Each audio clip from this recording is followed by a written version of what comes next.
Welcome to the Huberman Lab podcast, where we discuss science and science-based tools for everyday life. I'm Andrew Huberman, and I'm a professor of neurobiology and ophthalmology at Stanford School of Medicine.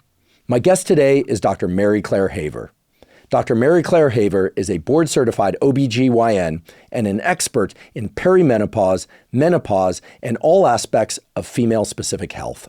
During today's episode, Dr. Haver explains exactly what perimenopause and menopause represent in terms of their underlying psychology and biology, and the specific actions that all women can and should take in order to navigate these stages in optimal health. She also describes the things that all women should know and do long before perimenopause arrives in order to best navigate perimenopause and menopause once they arrive. We discuss specific nutritional practices, supplementation practices, as well as conversations that you should have with your mother and with your physician, in particular your OBGYN, not just as perimenopause and menopause approach, but at every developmental stage. A fair amount of our discussion centers around hormone replacement therapy, not just for estrogen, but for testosterone in women as well, and the many misconceptions and controversies that exist around hormone replacement therapy for menopause. Dr. Haver explains how the specific timing in which hormone therapy is initiated plays a key role in whether or not the hormone therapy is beneficial for women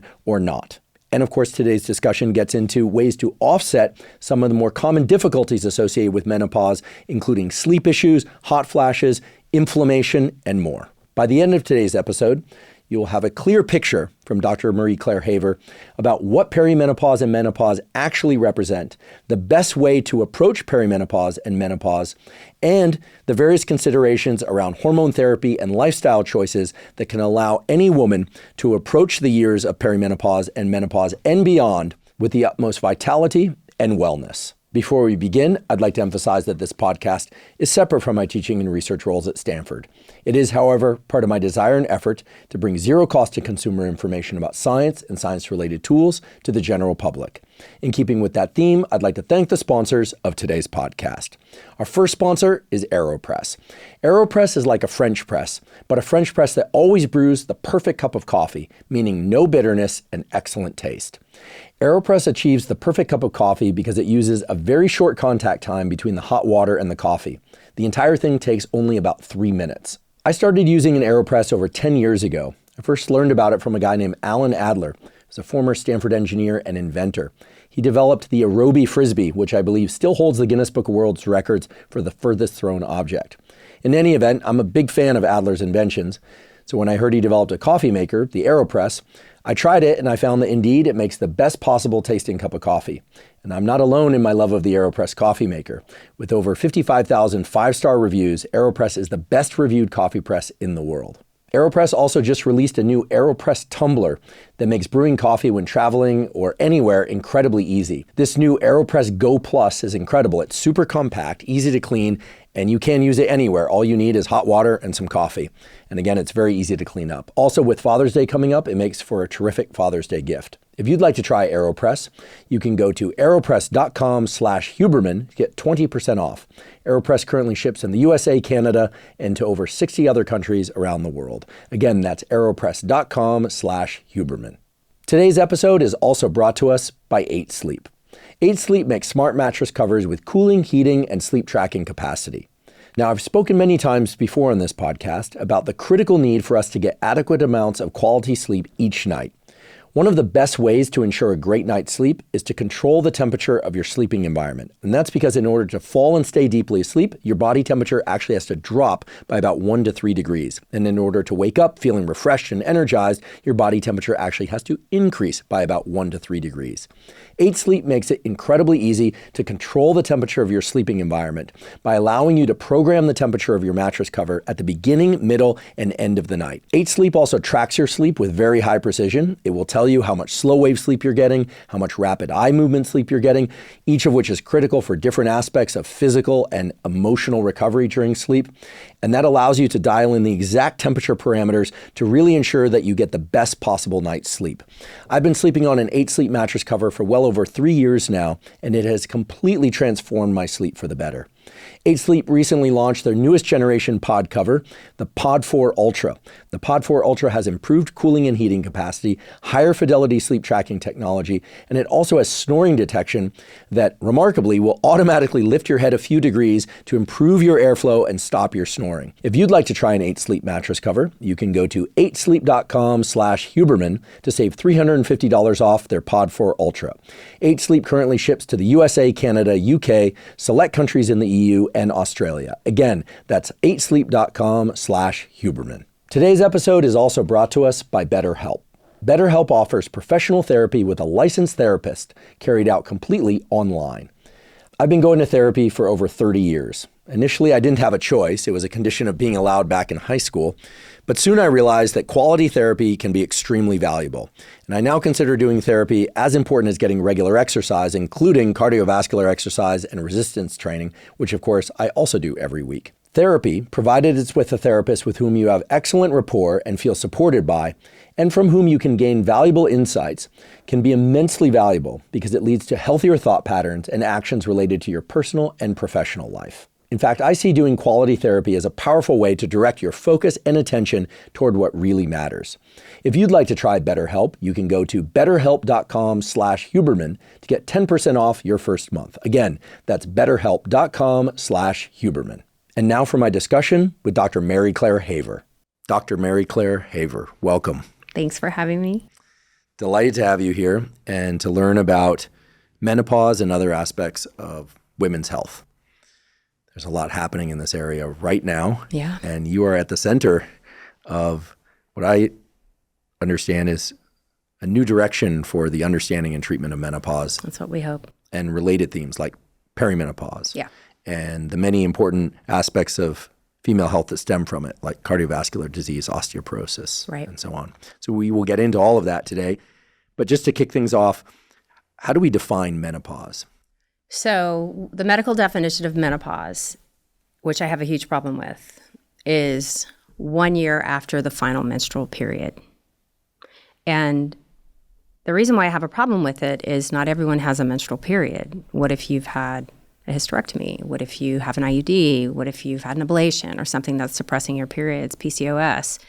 So for a lot of women and even clinicians, they are struggling to find that diagnosis because it doesn't fit everything. What it represents is something much bigger.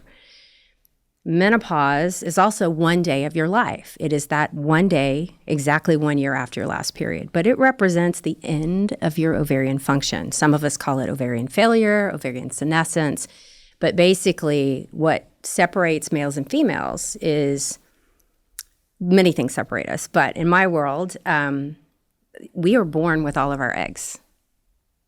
We have 1 to 2 million at birth. By the time we're 30, most of us are down to about 10%, maybe 120,000. By the time we're 40, we're down to 3% of our egg supply. And the quality is declining as well. So menopause is when you have no more eggs left and therefore no more sex hormone or very little sex hormone production from the ovaries. So estradiol levels will decline less than 1% of your reproductive years. Your progesterone levels will decline as well. Testosterone declines for sure, but we have other ways to produce it. So it's somewhere 50% or less than your healthiest years. So is it fair to say that we need a redefinition of what menopause is? I think so. I think defining it as the presence or absence of a period is a mistake. Is there any consensus about the quote-unquote typical age of onset for menopause? And is it changing? You know, I hear a lot about how the onset of puberty is shifting earlier in females. And given that puberty, at least by some definitions, relates to the onset of menses, one could imagine that menopause would be shifting earlier as well. So the things that determine when we have puberty or not are different than the things that determine when we run out of eggs. Right now in the U.S., it's the average age of that 1 year after your cycle, so menopause, that 1 day is about 51 to 52 years old. However, normal is still 45 to 55, and there's a big variation. You know, that curve's pretty wide. Perimenopause begins 7 to 10 years before that last menstrual period. Wow. Okay. And I say wow because it's the first time I've ever heard a specific number tacked to this word, perimenopause.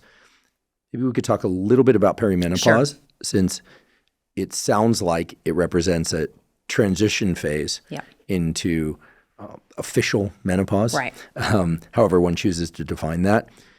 What are some of the, I don't know if I should call them symptoms, Sure. or I should just... Well, let me walk you through the endocrinology, and then we can go through symptoms so you understand.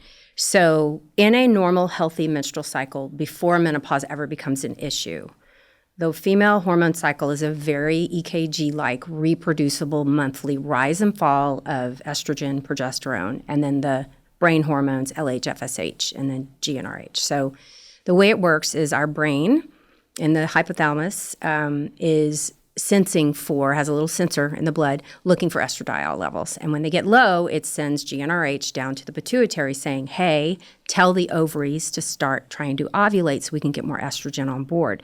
The process of ovulation is what drives up our estrogen levels, okay? So pituitary sends out the pulses of LH and FSH, which then lead to ovulation. When we reach, in perimenopause, the beginning of perimenopause, that critical level of egg supply, those signals don't work as well. We start becoming resistant to the LH and FSH pulsatile surges. So the brain's like, hey, I told you we need more estradiol. And the pituitary is like, I sent the signal.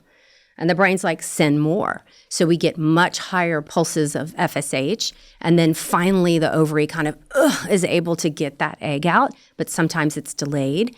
So we have the timing of that monthly predictable cycle goes awry. Sometimes the periods are closer together. Sometimes they're further apart. But also the estrogen and progesterone levels start changing dramatically. We see much higher surges of estradiol than we ever had in our pre-productive years, and then much lower levels underneath. So we end up with this very volatile curve and not predictable at all. We call it in our world the zone of chaos. So it is literal hormonal chaos. What used to look like this, every month is now just insane and very, very, very unpredictable. That is why we don't have a good blood test in perimenopause to make the diagnosis.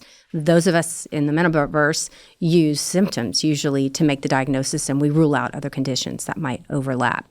So perimenopause, basically critical threshold. It's a downward trend overall of estradiol, but it is a very chaotic, race till you flatline and bottom out. I see. So for those listening, your description of the kind of the amplitude of the estrogen surge, it gets much greater in this perimenopause phase. You also mentioned that follicle-stimulating hormone, which comes from the pituitary, has to be or somehow is upregulated in this phase because, I don't know, is it that the receptors for FSH are somehow not responsive? Or at the level of the ovary, do we know what's happening to the ovary? Is it obviously the signal's getting there, it's not effective, so then the brain is kicking out more FSH.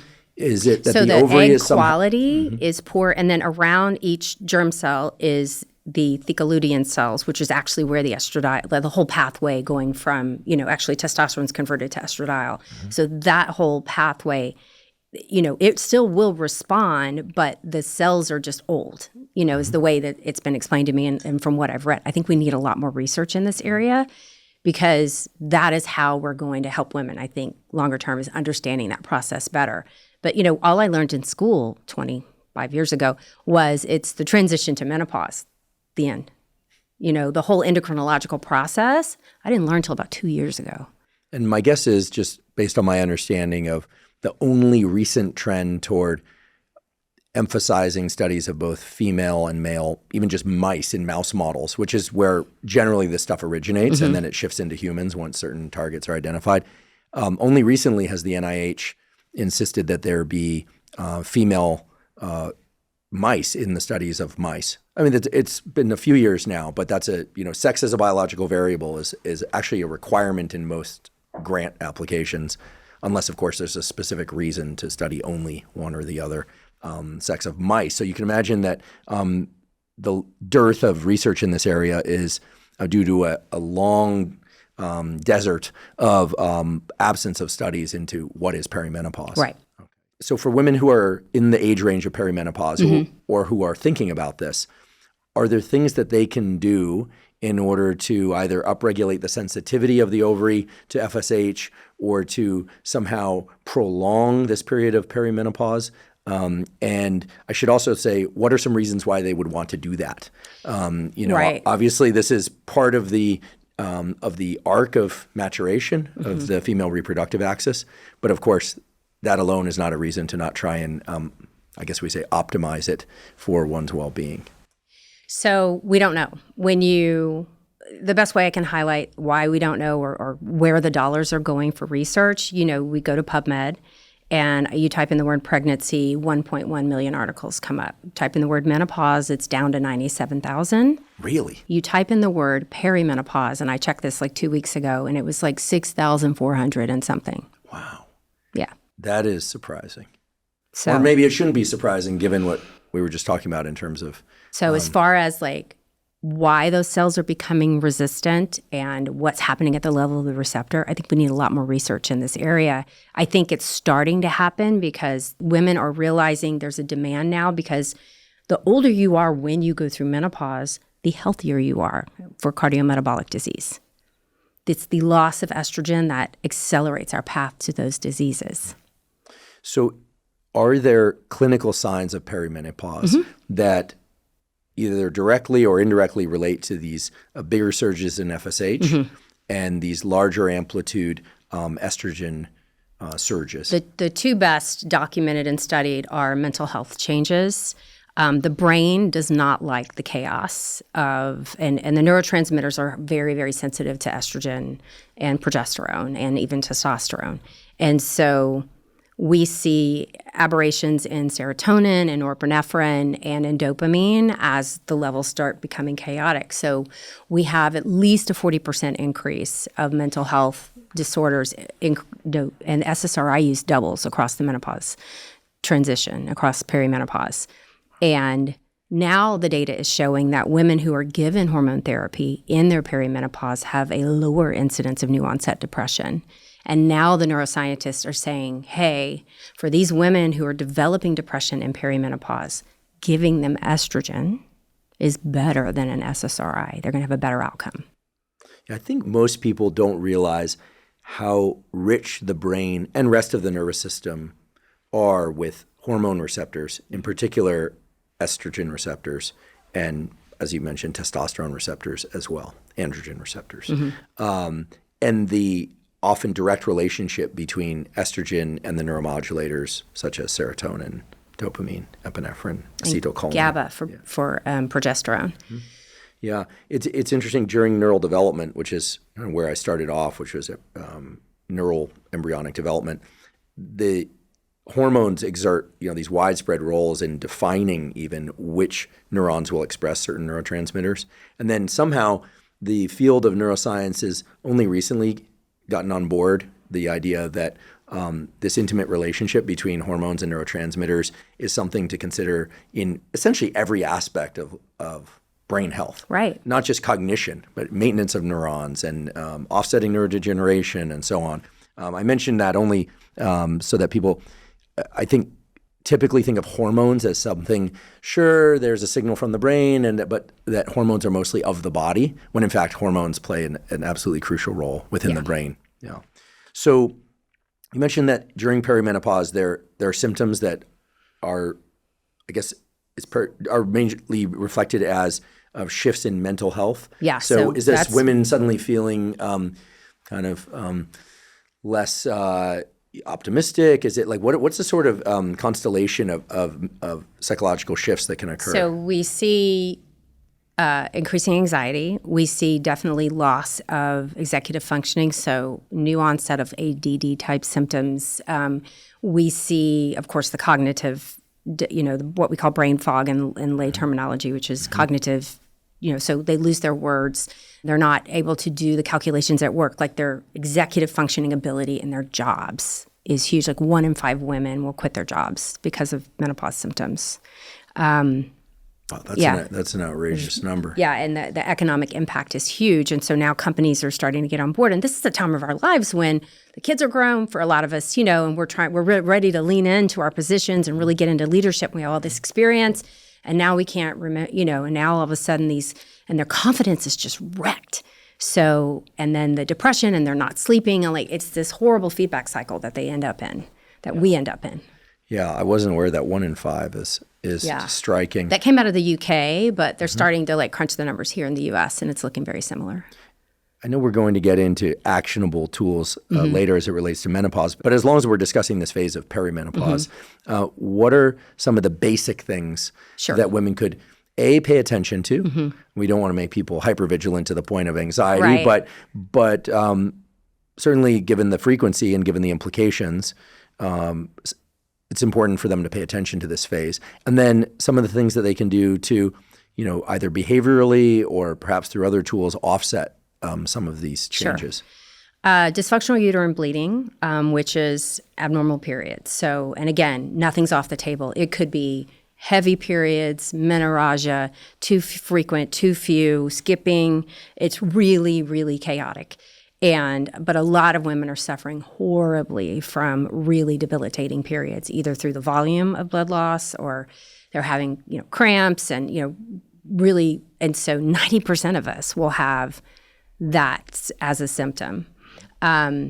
Fatigue is a huge one. A lot of them, the symptoms are kind of vague, and can be attributed to a lot of other things.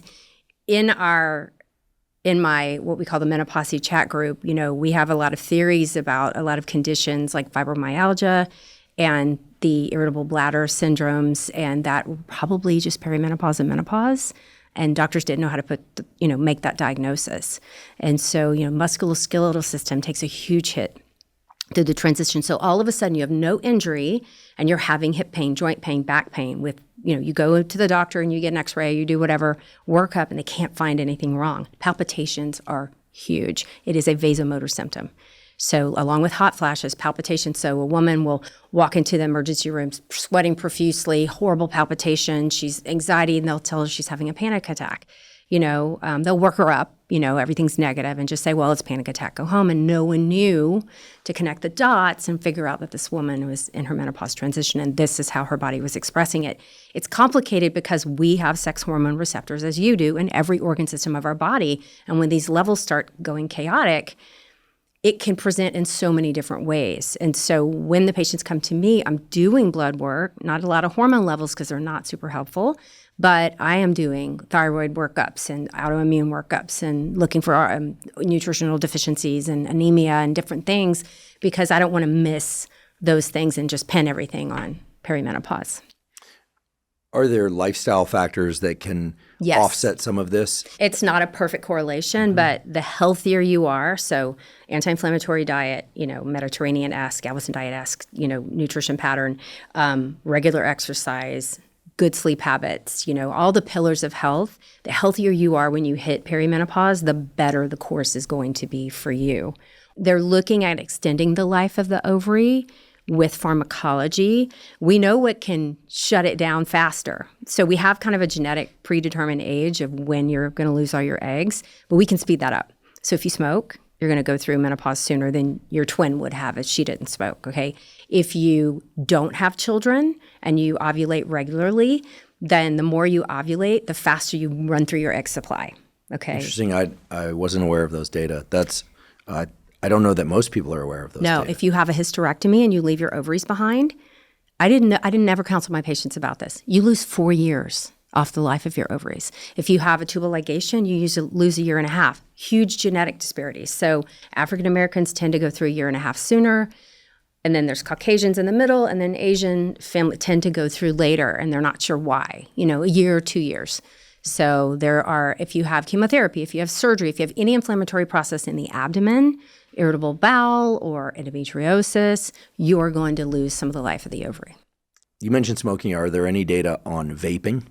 Not yet. I haven't seen any. There might be out there. I just haven't seen it yet. No, I'm guessing if they're out there, they're not prominent, or you would have seen them. I'm curious about vaping because a lot of people are vaping instead of smoking, and hopefully people are neither vaping nor smoking, because it seems that we had an expert on vaping on the podcast recently from Stanford, and it seems that there's nothing great about it. Right. And there may be some things really bad about it. But I was just curious, given that a number of young women and men, for that matter, are vaping nowadays. I think we and probably whereas smoking need rates have gone way, way down. another 10 years before we'd be able to, see when those women are going through menopause, because vaping, I think of vaping as the younger generation, like my kids. Their People friends in their 20s and 30s tend to vape. Yeah. So we're 20 years out from seeing how it's going to affect them.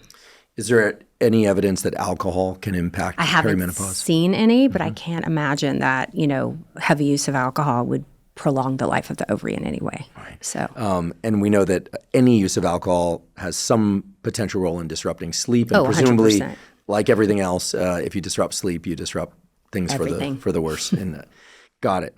So you mentioned rough ages for onset of menopause, 51, but anywhere from 45 to 55, and that perimenopause is defined as a period about 7 years prior to that. 7 to 10. Okay. Yeah. What's the earliest you've ever had a patient come in who entered menopause? What's the latest you've ever seen? Personal patient, 27, and she came in just a couple months ago. So she had a special condition we call premature ovarian failure. Okay. And she had found me on social media and wanted to come just to make sure she was doing everything right. And so early menopause is defined as between the ages of 40 and 45.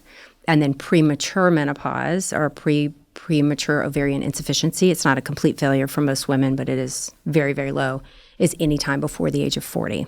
So this patient kind of got kicked around for 2 years, went to her doctor, no periods, horrible hot flashes. Again, she was 25 and it was not on his radar. And he never tested her for menopause. And it took her, 18 months to get the diagnosis. And so the longer your body is away from estrogen, the higher the risk factor. And it's been all over the news this week where we know that untreated premature ovarian insufficiency has an earlier death. So they have higher cardiovascular disease, diabetes, stroke, all because estrogen is so protective and they have to go so long without it. We can negate most of those risks by giving her aggressive hormone therapy early. So she came in to make sure she was on the right dose because in premature ovarian failure, we don't want to give them menopause hormone therapy doses. They're too low. We want to get her more like she would have, which is 3 to 4 times the amount of estrogen as a reproductive aged woman. And she wanted to have a period so she would seem like her friends. It was an emotional thing for her, which I totally respect. And so we were doing cyclical progesterone for her so that she would have a withdrawal bleed and feel like she was normal. Basic question, but I'm curious, so I'll ask. Given that levels of estrogen change so much naturally during the course of the ovulation cycle, menstrual cycle, with estrogen therapy, is it a constant dose or it's modulated by week to week Good or question. day to day? So there are some formulas. And when we look at hormonal contraception, so the biggest difference between contraceptive doses and menopause hormone therapy doses, they're both based in estrogen and progesterone mostly, okay? The hormone therapy was developed to stop a hot flash for decades. Menopause was defined by the presence or absence of, severe menopause was defined by hot flashes or not. They did nothing else. And so they developed the formulations with enough estrogen to stop hot flashes. Birth control was developed to stop ovulation. You don't ovulate, you don't get pregnant. But the difference between low dose birth control pill and higher dose menopause hormone therapy is not that far away. And so that a lot of people don't understand. Now, the types of estrogen we use in birth control are a little bit different. Most birth control is ethinyl estradiol, which is one of the synthetics. We have literally millions and millions of women's year data on it. We know its safety profile. I think we're not counseling patients adequately about birth control as far as what it does to their testosterone and what it can do to, it's fine, it's safe. I took it for years. But I think we need to do a better job as a specialty on counseling women. But I do think it's a good medication. And then on menopause hormone therapy, it's much lower dose. It does not suppress ovulation. So in perimenopause, it's a little bit of the Wild West, which one we're going to use. How high do we want to go? Do we need to suppress her ovulation because she's got acne or horrible periods or cramps or something where I want to suppress that ovulation to help her? Or can I give her menopause hormone therapy doses, which in effect, think of the hypothalamus. I'm giving her just enough estrogen to calm the brain down and tell them everything's okay. We're not going to get those big peaks and drops. And if she still ovulates, that's okay too. As many of you know, I've been taking AG1 for more than 10 years now, so I'm delighted that they're sponsoring this podcast. To be clear, I don't take AG1 because they're a sponsor. Rather, they are a sponsor because I take AG1. In fact, I take AG1 once and often twice every single day, and I've done that since starting way back in 2012. There is so much conflicting information out there nowadays about what proper nutrition is. But here's what there seems to be a general consensus on.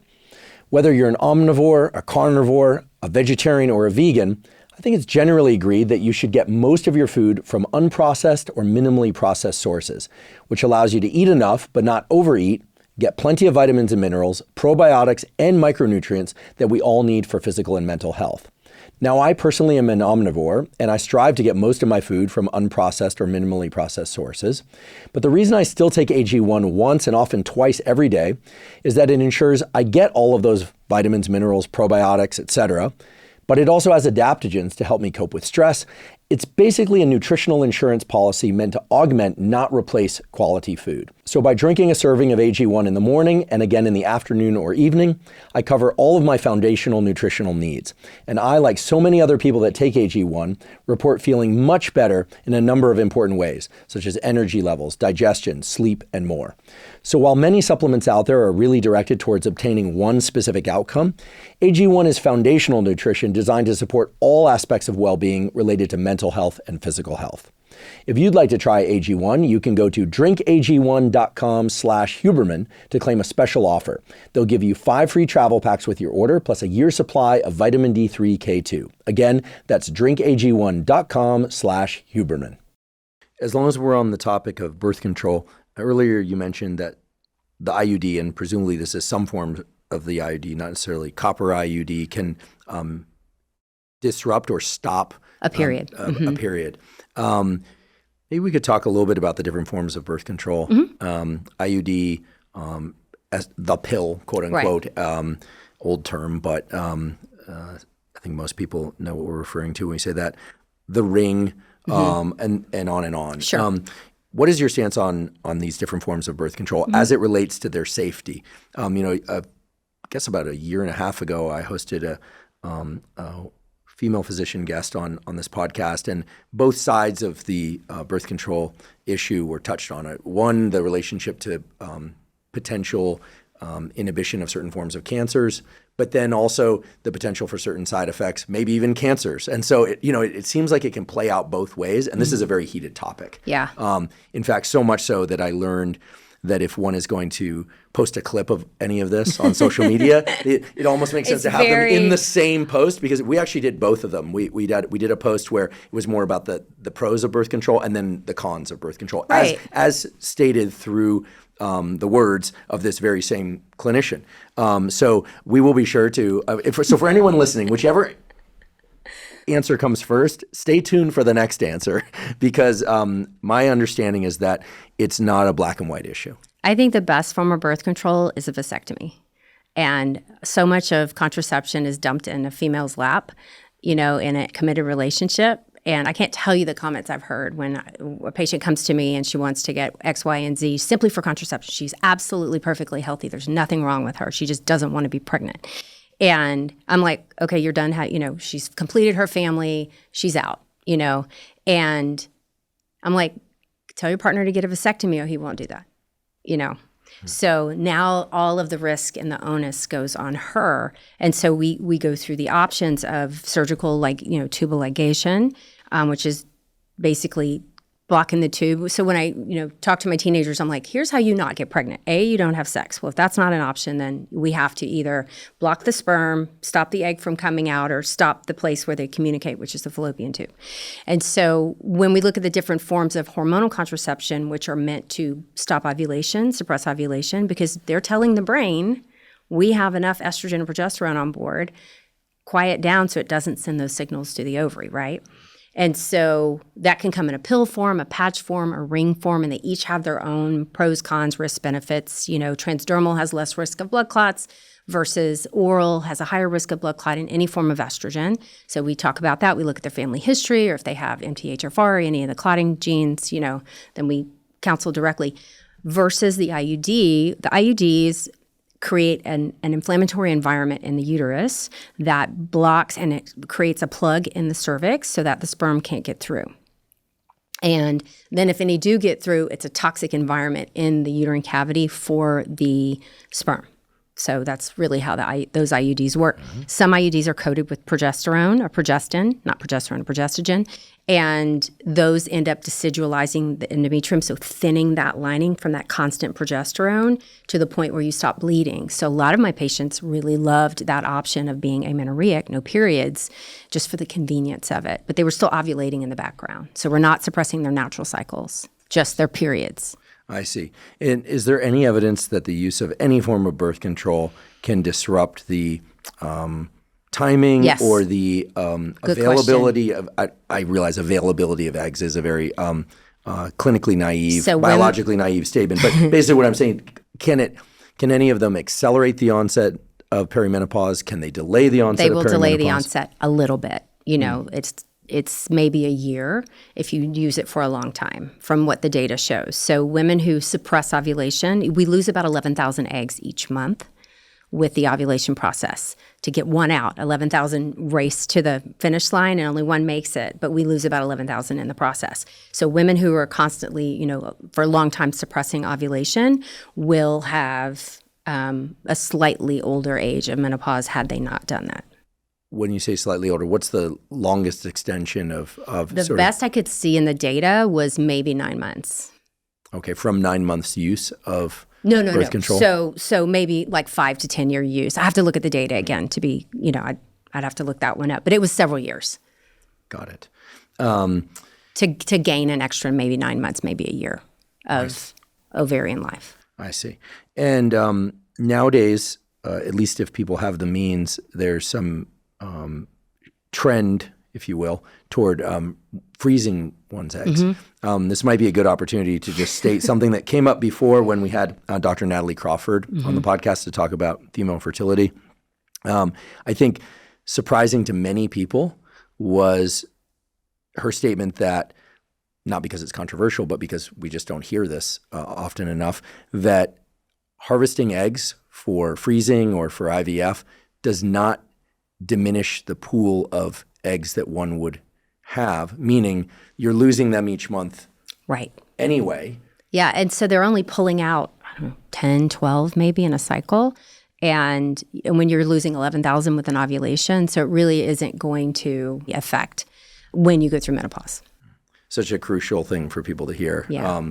I think there were a number of comments when we posted that clip on social media and people, women saying, wow, I didn't realize that harvesting eggs would not somehow shift the onset of menopause earlier. Right. And so for the record, we are not saying that. We're saying that it does not. And very interesting that the use of birth control, but I'm guessing only forms of birth control that suppress ovulation. Can delay the onset of perimenopause, menopause by about 9 months maximum. So things like the copper IUD. That won't affect it. Right, which prevent pregnancy by creating a unfavorable environment for the sperm rather than disrupting ovulation in any way, will not presumably extend perimenopause, menopause. Okay, just want to make sure we're crystal clear for people. You're being very clear, but I want to make sure that I'm clear on it and then reiterate because this can be kind of tricky territory. I think there are a lot of assumptions about this stuff, and there's a lot of lore out there. Why do you think that is? Is that because of the lack of solid research and communication in this area? I think so. Or is it something else? I think that these are tricky topics for discussion often because we hear all this stuff like birth control pills disrupt one's ability to get pregnant when they come off, or we just learned that it can delay the onset of perimenopause, which by extension means there's a greater window for pregnancy if one thinks about it that way. But why do you think it's so such a tangled discussion out there? I think just the way that society views pregnancy and female health and, at least, I live on the internet now. This new life has brought me life on the internet, and this is what the algorithms are showing me. Yeah. It's a very friendly thing. Everyone's written out. Everyone loves you. It's a great, listen, it's what you're doing is so important. And I understand the statement behind that statement, I think. But it's so important because people are getting the opportunity to learn about really critical public health and female health issues in a way that just was inaccessible before. Yeah, it is. And it's good and bad. There's a lot of lore and misinformation that's getting propagated. And I feel like as a specialty, as a women's health specialist, we did this to ourselves. We have not properly educated ourselves. We have not spent the money, the research, really, championed women after reproduction. When you look at the dollars and the research and where it goes in women's health, women's health just gets a little sliver of all the NIH funding. When you look at all NIH funding and what goes to menopause, it's 0.03%, less than 0.5%. This is 1/3 of a woman's life.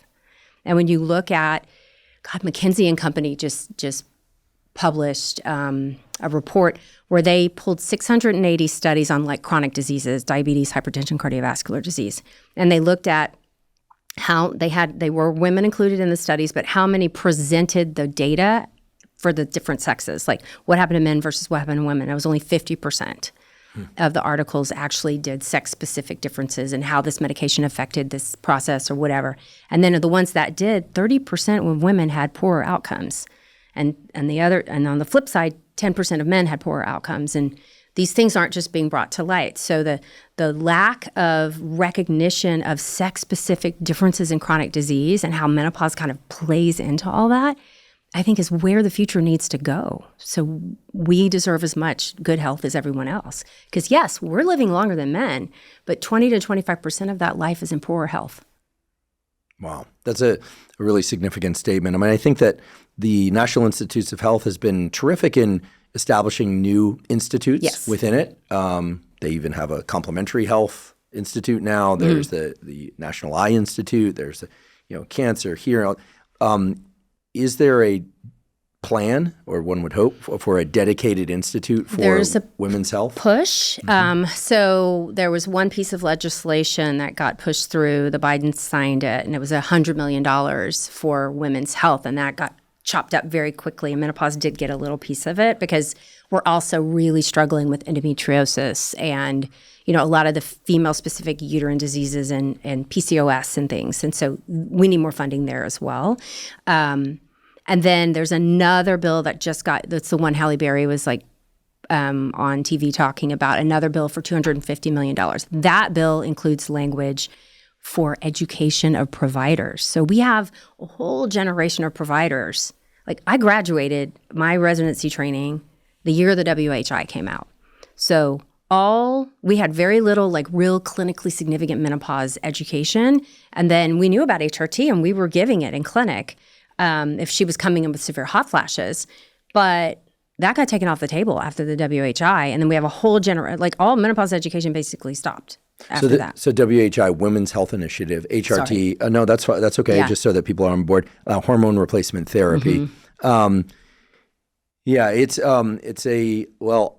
We can encourage the expansion of research in these areas and with this discussion. And certainly I was on NIH panels for years as a regular member in the Eye Institute. And what I've noticed with NIH is that they are very responsive to the public call for growth of research in particular areas. It can take time. It's government after all, and they need funding. There's a finite amount of funding, but I think that rarely do I ever get into legislature-based things. But if you are somebody who cares about more funding in a given area of research, it's actually very straightforward what to do. You call your congressman or senator, and you tell them, literally, you leave a message. I find this kind of interesting. And so it's kind of like what we learned in social studies and in elementary school. But you call your senator or your governor, and you leave a message, and you say, hey, there's this issue that impacts a ton of people, and it's really important. And the next time it comes up, when budgeting comes up in Washington, it's really important. And if you hear about a bill, you can call and support a bill.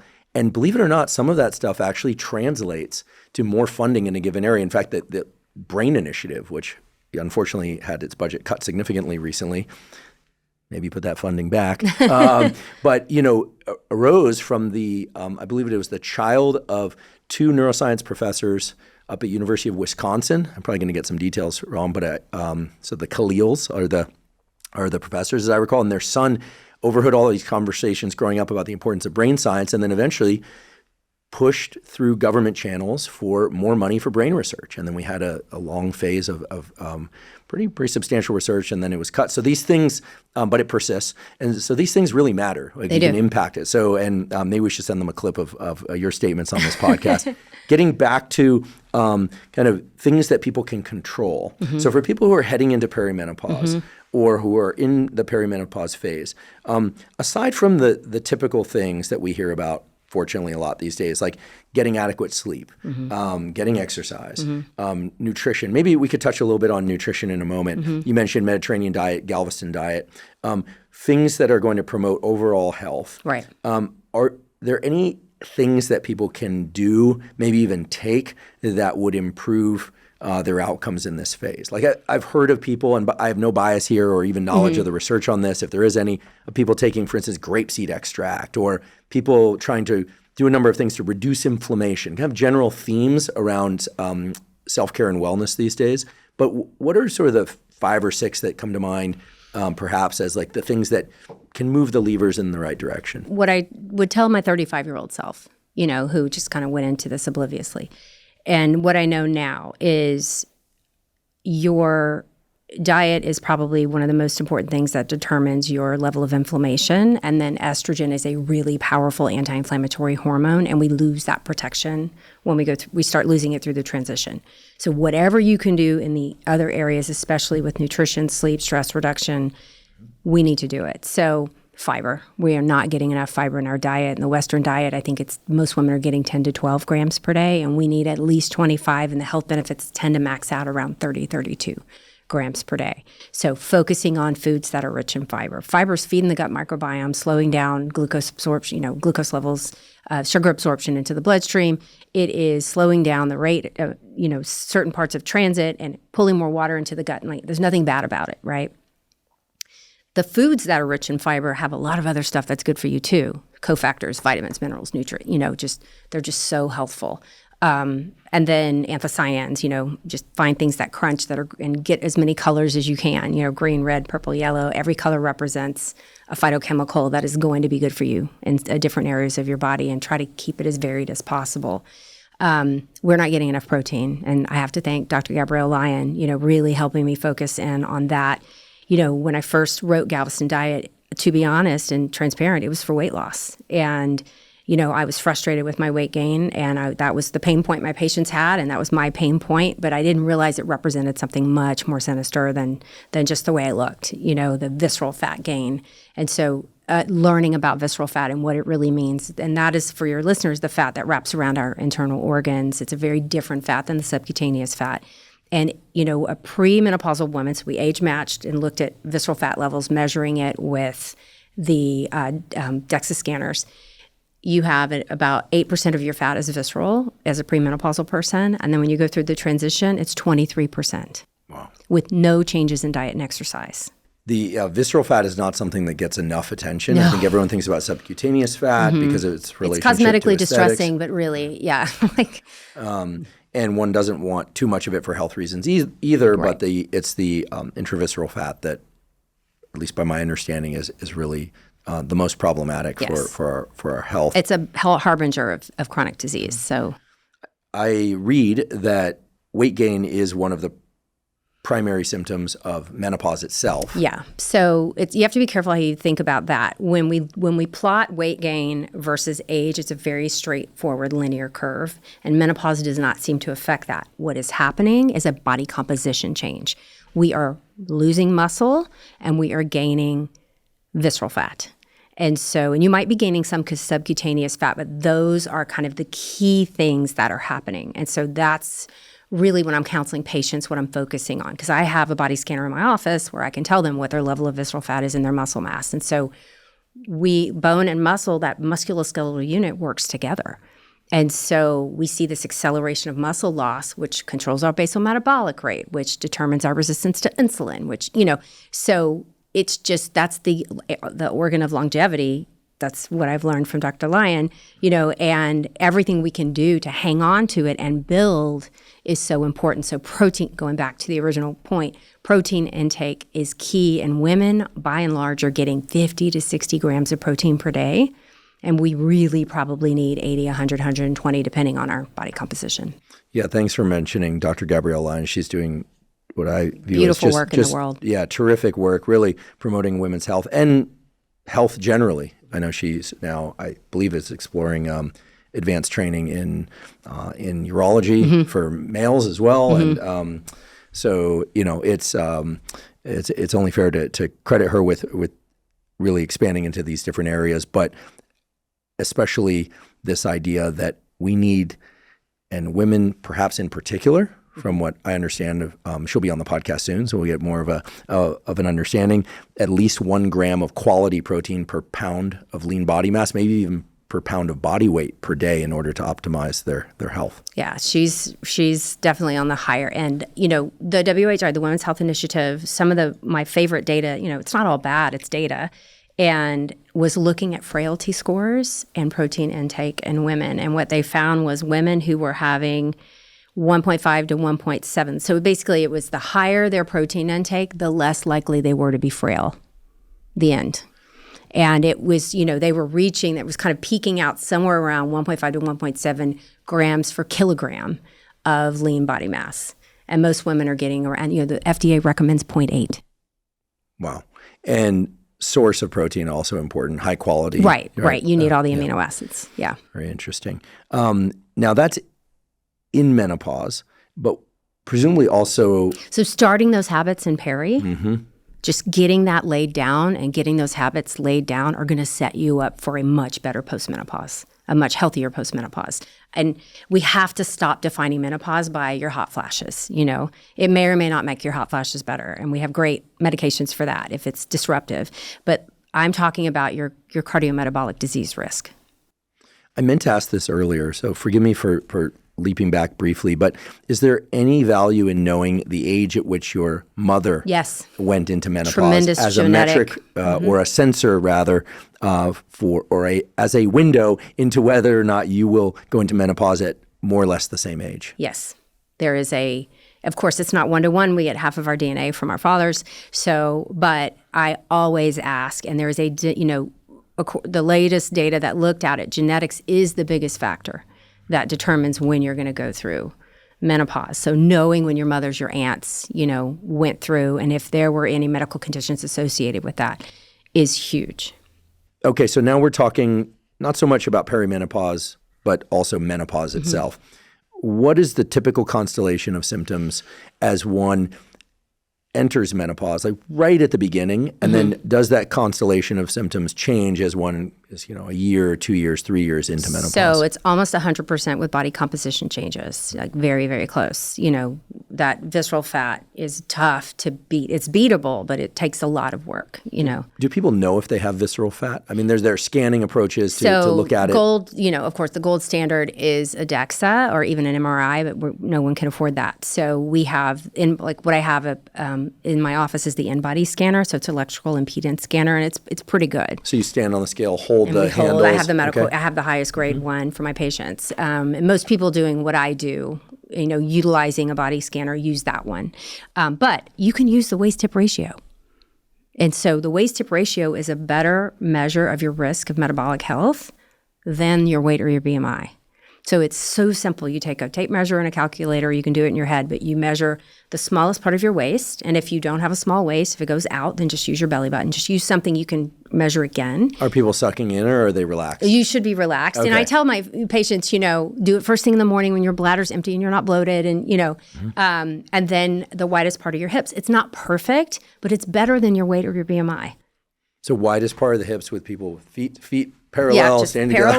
We're trying to get for people because people are going to go try this, right? And so I only know the data for women, so forgive me, but for a female, if it's less than 0.7, then your chance of having clinically significant aberrations in visceral fat are low. And then if it's greater than 1, you likely have higher levels of visceral fat. And so in clinic or when I was coaching online for Galveston Diet, we were using the waist-hip ratio as one of the measures for their success. When measuring the waist, which point along the waist? Is it right at the navel? Is it? It's just wherever you're smallest. So that's kind of different for different women. So I would just say, look in the mirror, wherever your hourglass goes in is where you want to kind of stick to. But if you don't have that kind of a waist and you have a wider waist, just pick the belly button because you always know you can go back to that level. That's because we're tracking them over time. Great. Those are very useful recommendations. And how often should people do that? You should never weigh yourself every day. You shouldn't do this every day. We were having patients do it or, our followers do it once a month. So changes in body composition as measured by DEXA or impedance, or if you don't have access to that, waist-to-hip ratio. What are some of the other symptoms of menopause? Fatigue. Multiple causes for the fatigue. A lot of sleep disruption. Sleep disruption is another huge thing. So all of a sudden you're struggling to go to sleep or you're having middle of the night awakenings and not able to go back to bed. That are new and different from previous? New and different than before, right. I see.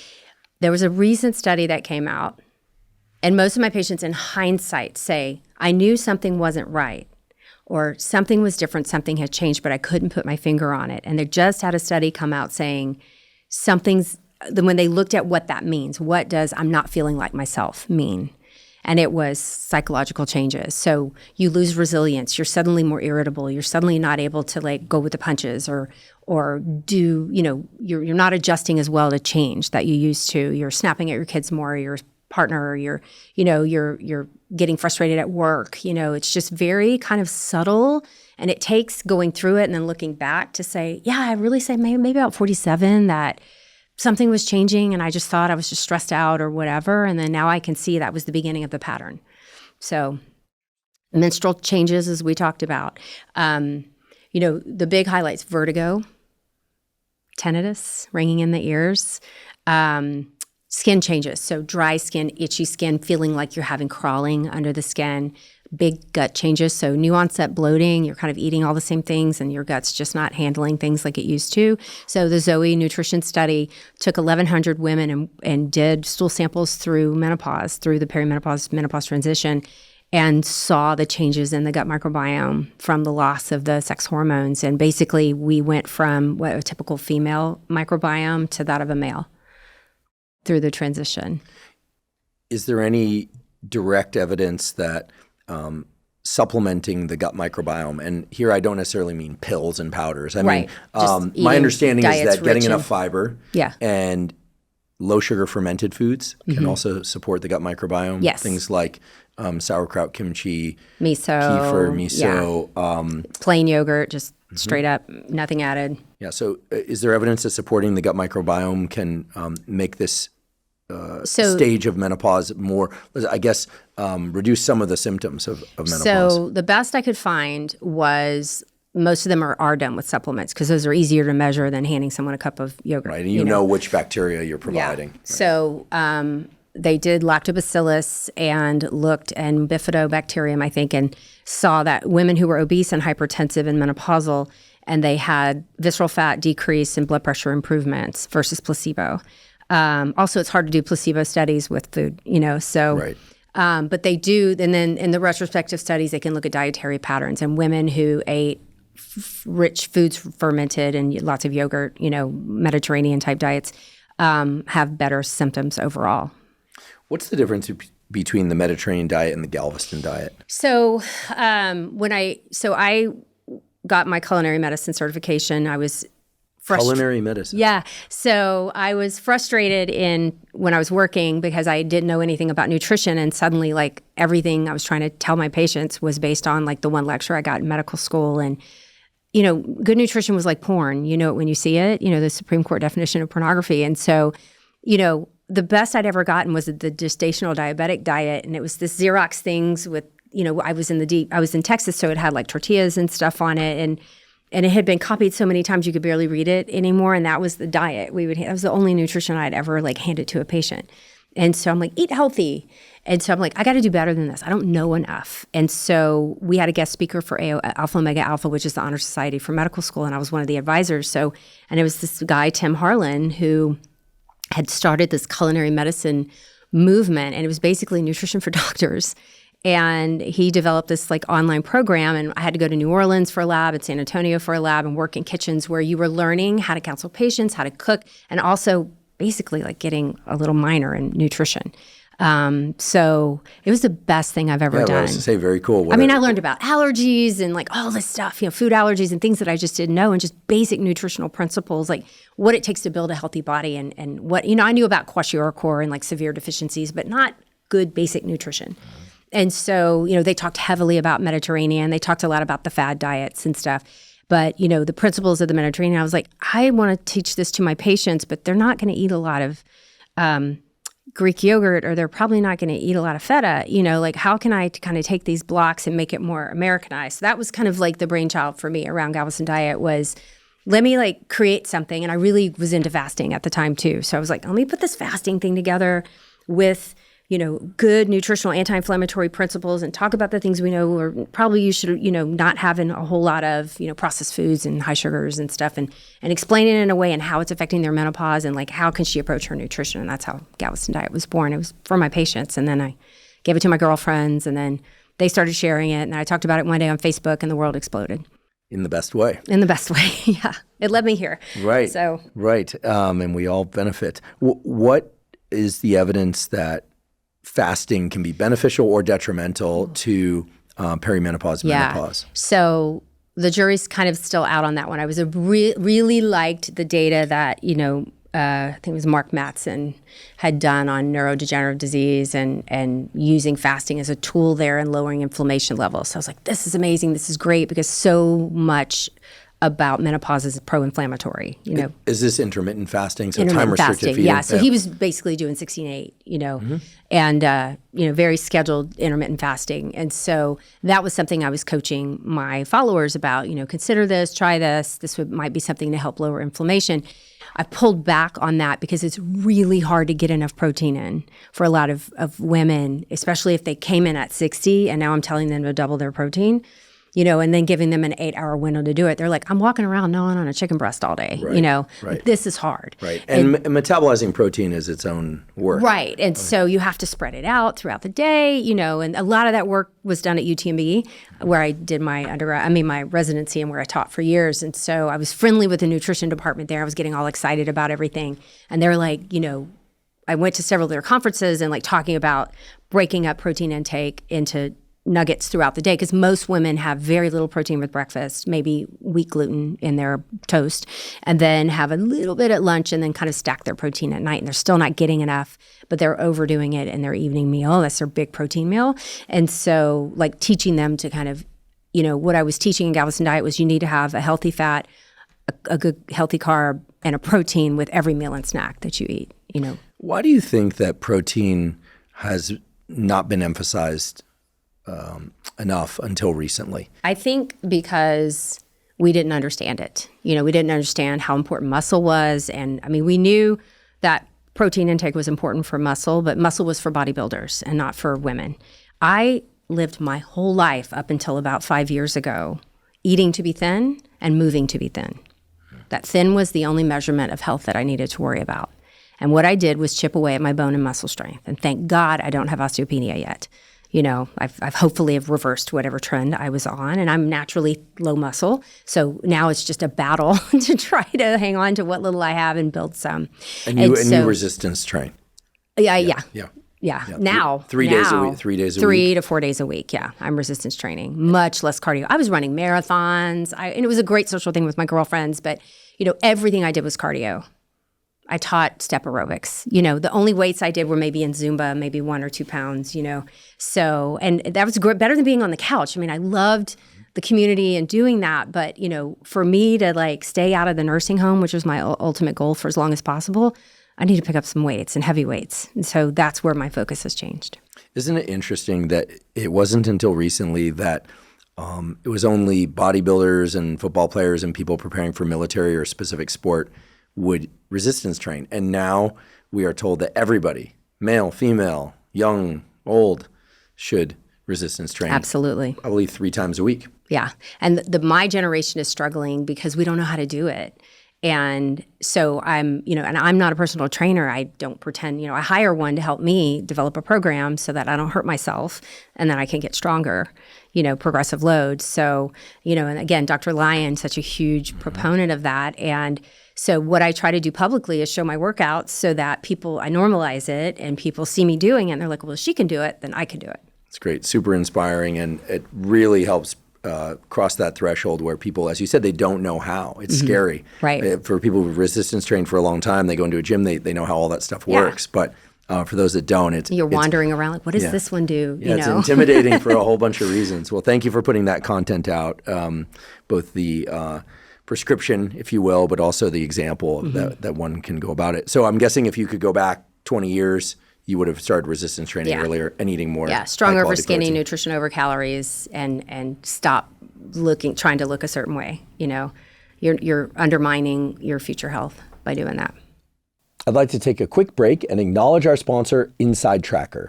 InsideTracker is a personalized nutrition platform that analyzes data from your blood and DNA to help you better understand your body and help you reach your health goals. Now, I've long been a believer in getting regular blood work done for the simple reason that many of the factors that impact your immediate and long-term health can only be analyzed from a quality blood test. Now, a major problem with a lot of blood tests out there is that you get information back about metabolic factors and hormones and lipids and so forth, but you don't know what to do with that information. With InsideTracker, they make it very easy to know what to do with those numbers because they have a personalized platform that allows you to see the levels of those metabolic factors, lipids, hormones, etc., and they give you specific directives that you can follow related to nutrition, behavioral modification, supplementation, and more that can help you bring those numbers into the ranges that are optimal for you. If you'd like to try InsideTracker, you can go to InsideTracker.com/Huberman to get 10% off their new membership program. InsideTracker membership offers significantly reduced prices on InsideTracker's comprehensive blood panels. Again, that's InsideTracker.com/Huberman to get 10% off. So what are some other symptoms of menopause? You mentioned body composition changes. The one that we hear about the most, for some reason, I don't know, is hot flashes. Yeah, so maybe I we think could define hot flashes, so in medicine we call it a vasomotor symptom. So we have a dysregulation of the thermoregulatory center in the hypothalamus, and that the thermostat gets reset, basically. And so what happens is we have this vasodilation it starts in the core typically for most women, somewhere in the chest, neck area, and you feel this heat. I can probably trigger one just by talking about it. And it goes up into the neck and out into the extremities, and then you just start profusely sweating from all the blood vessels dilating. And then it can last minutes to a second, but for some women it's preceded by sometimes palpitations, sometimes by this intense feeling of dysphoria, this intense sadness feeling, and then it just kind of passes. But say you're, wherever you are in your life, whatever you're doing, all of a sudden you're just like sweating profusely in the middle of some important area of your life, work, whatever your jobs are in your life, and it's disruptive. If it happens at night, you don't sleep, and for some women, it's severe where they're having multiple ones a day. And anytime you disrupt sleep, then daytime is far worse. Yeah, regulation you eat of differently. everything. You stress differently. You everything changes. And so when my patients come in, the first questions we ask are sleep, and that's the first thing we work on. Is what can we do to get your sleep better? What can be done for hot flashes aside from the things that you've already described to offset menopause and perimenopause? Absolute gold standard is hormone therapy, is like giving your body back the estrogen, which will readjust, get your serotonin levels back to where they were, and leave that thermoregulatory center alone so it's back to where it used to be. Let's talk about hormone therapy. Sure. It's a bit of a controversial topic. For no reason. Yeah, I was going to say I don't know why. Yeah, it's demonized. It got such a bad rap, and we need to it's just what was the worst misinformation campaign in the history of medicine. Well, that's a bold statement, but I believe you. The way I understand it is that there was this large-scale hormone therapy trial, and the interpretation of that trial was something different than we now believe as a medical community. So it was really groundbreaking at the time. Aging women were finally being studied. We knew from observational data that women on hormone therapy, probably 40% of the population of females eligible were on HRT. Okay, so very large amount. So the women who were given hormone therapy had lower incidence of cardiovascular disease, older ages of cardiovascular disease, lower death from cardiovascular disease. Some people argued that that was an artifact of healthier, wealthier women get HRT because they go to the doctor, okay? So this is just because they're healthier that they have less cardiovascular disease. So let's prove it. What do you do that with? A randomized control trial. So flaws in the study. So they take, I think there were 11,000-ish women in the estrogen-only arm because they'd had hysterectomy. So for your listeners, if you have a uterus and you're getting estrogen, you must have a progestogen with it to protect the lining of the uterus from endometrial cancer. As long as you give an adequate progestin, you're fine, okay? But if you don't have a uterus, progesterone is not mandatory. So the women who had hysterectomy got estrogen only or placebo.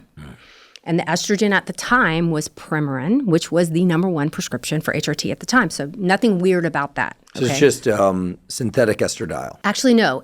Premature Premature stands for pregnant mare urine. It is actually very natural. They take pregnant horses and extract the estrogens from their urine because they're pregnant and they were excreting a lot of it. And it was cheap and easy. And I have a lot of ethical issues about how they do that, and I don't prescribe it, but that's what was done at the time.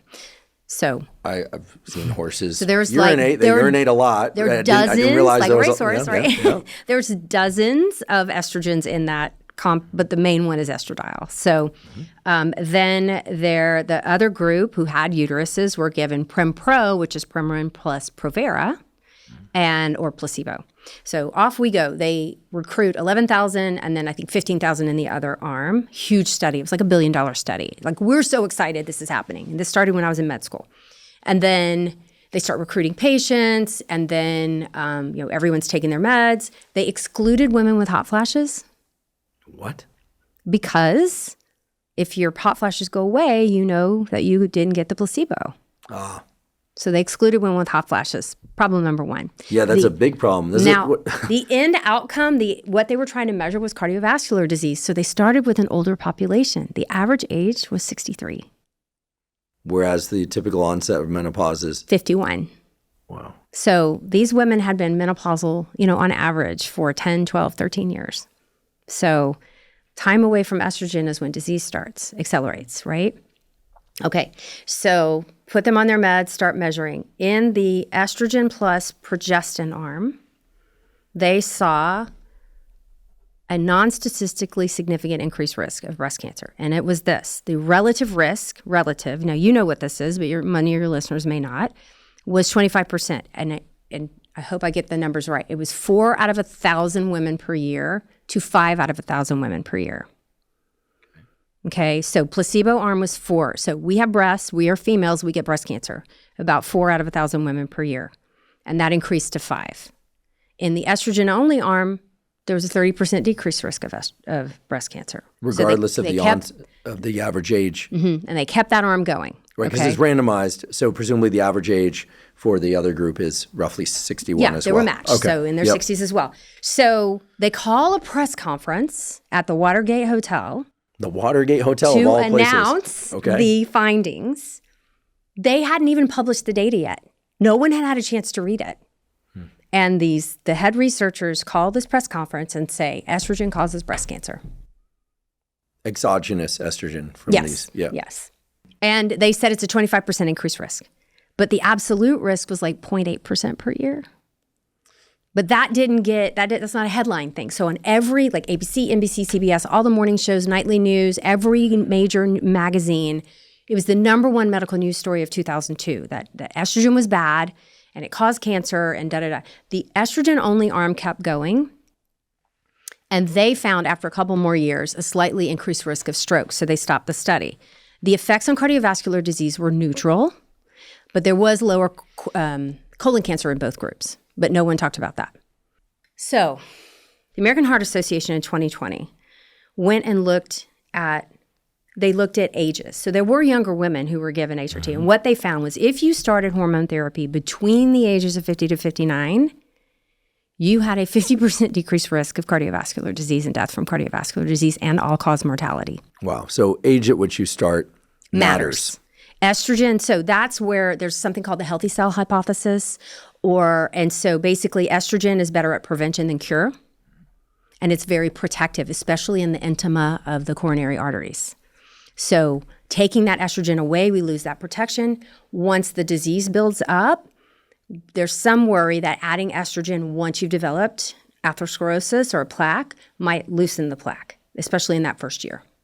So, which led for some people maybe to have a slightly increased risk of stroke. So when my patients come in, we are talking about these differences. It doesn't mean that after 60, you might not have cardiovascular benefit. We start losing the benefit. So it's the timing hypothesis is key. And it's the years away from estrogen. That's the problem. There's a great study in the British Medical Journal. They looked at years of reproductive life plus HRT and looked at cognition scores and saw that the longer your body is exposed to estrogen in any form, like whether natural cycles or exogenous estrogen of any form, and it was estradiol in that study actually, then you had higher cognition scores, healthier brains. Which at a just very top contour level makes total sense, given that estrogen is neuroprotective. I realize might not be neuroprotective in every instance in every neuron in the brain, but it's generally neuroprotective. Generally neuroprotective, yeah. And decline in estrogen is correlated with neurodegeneration, which does not mean it's causal. I have to ask, when they announced this study at the Watergate Hotel, of all places, and the conclusion that they put forth was that estrogen therapies can increase rates of cancer, I have to wonder if that had something to do with what I understand is the sort of party line around cancers and breast cancers in particular, which is that you want to, quote unquote, block the estrogen receptor. Right. You want to get in there and give tamoxifen, or nowadays I'm sure there are other drugs that are more effective to block the estrogen receptor. It all seems to pile up on the side of a story that says, estrogen and estrogen binding to the estrogen receptor is pro-cancerous, which obviously I think you're telling us in a indirect and direct way now, and we'll go further into, is simply not the case.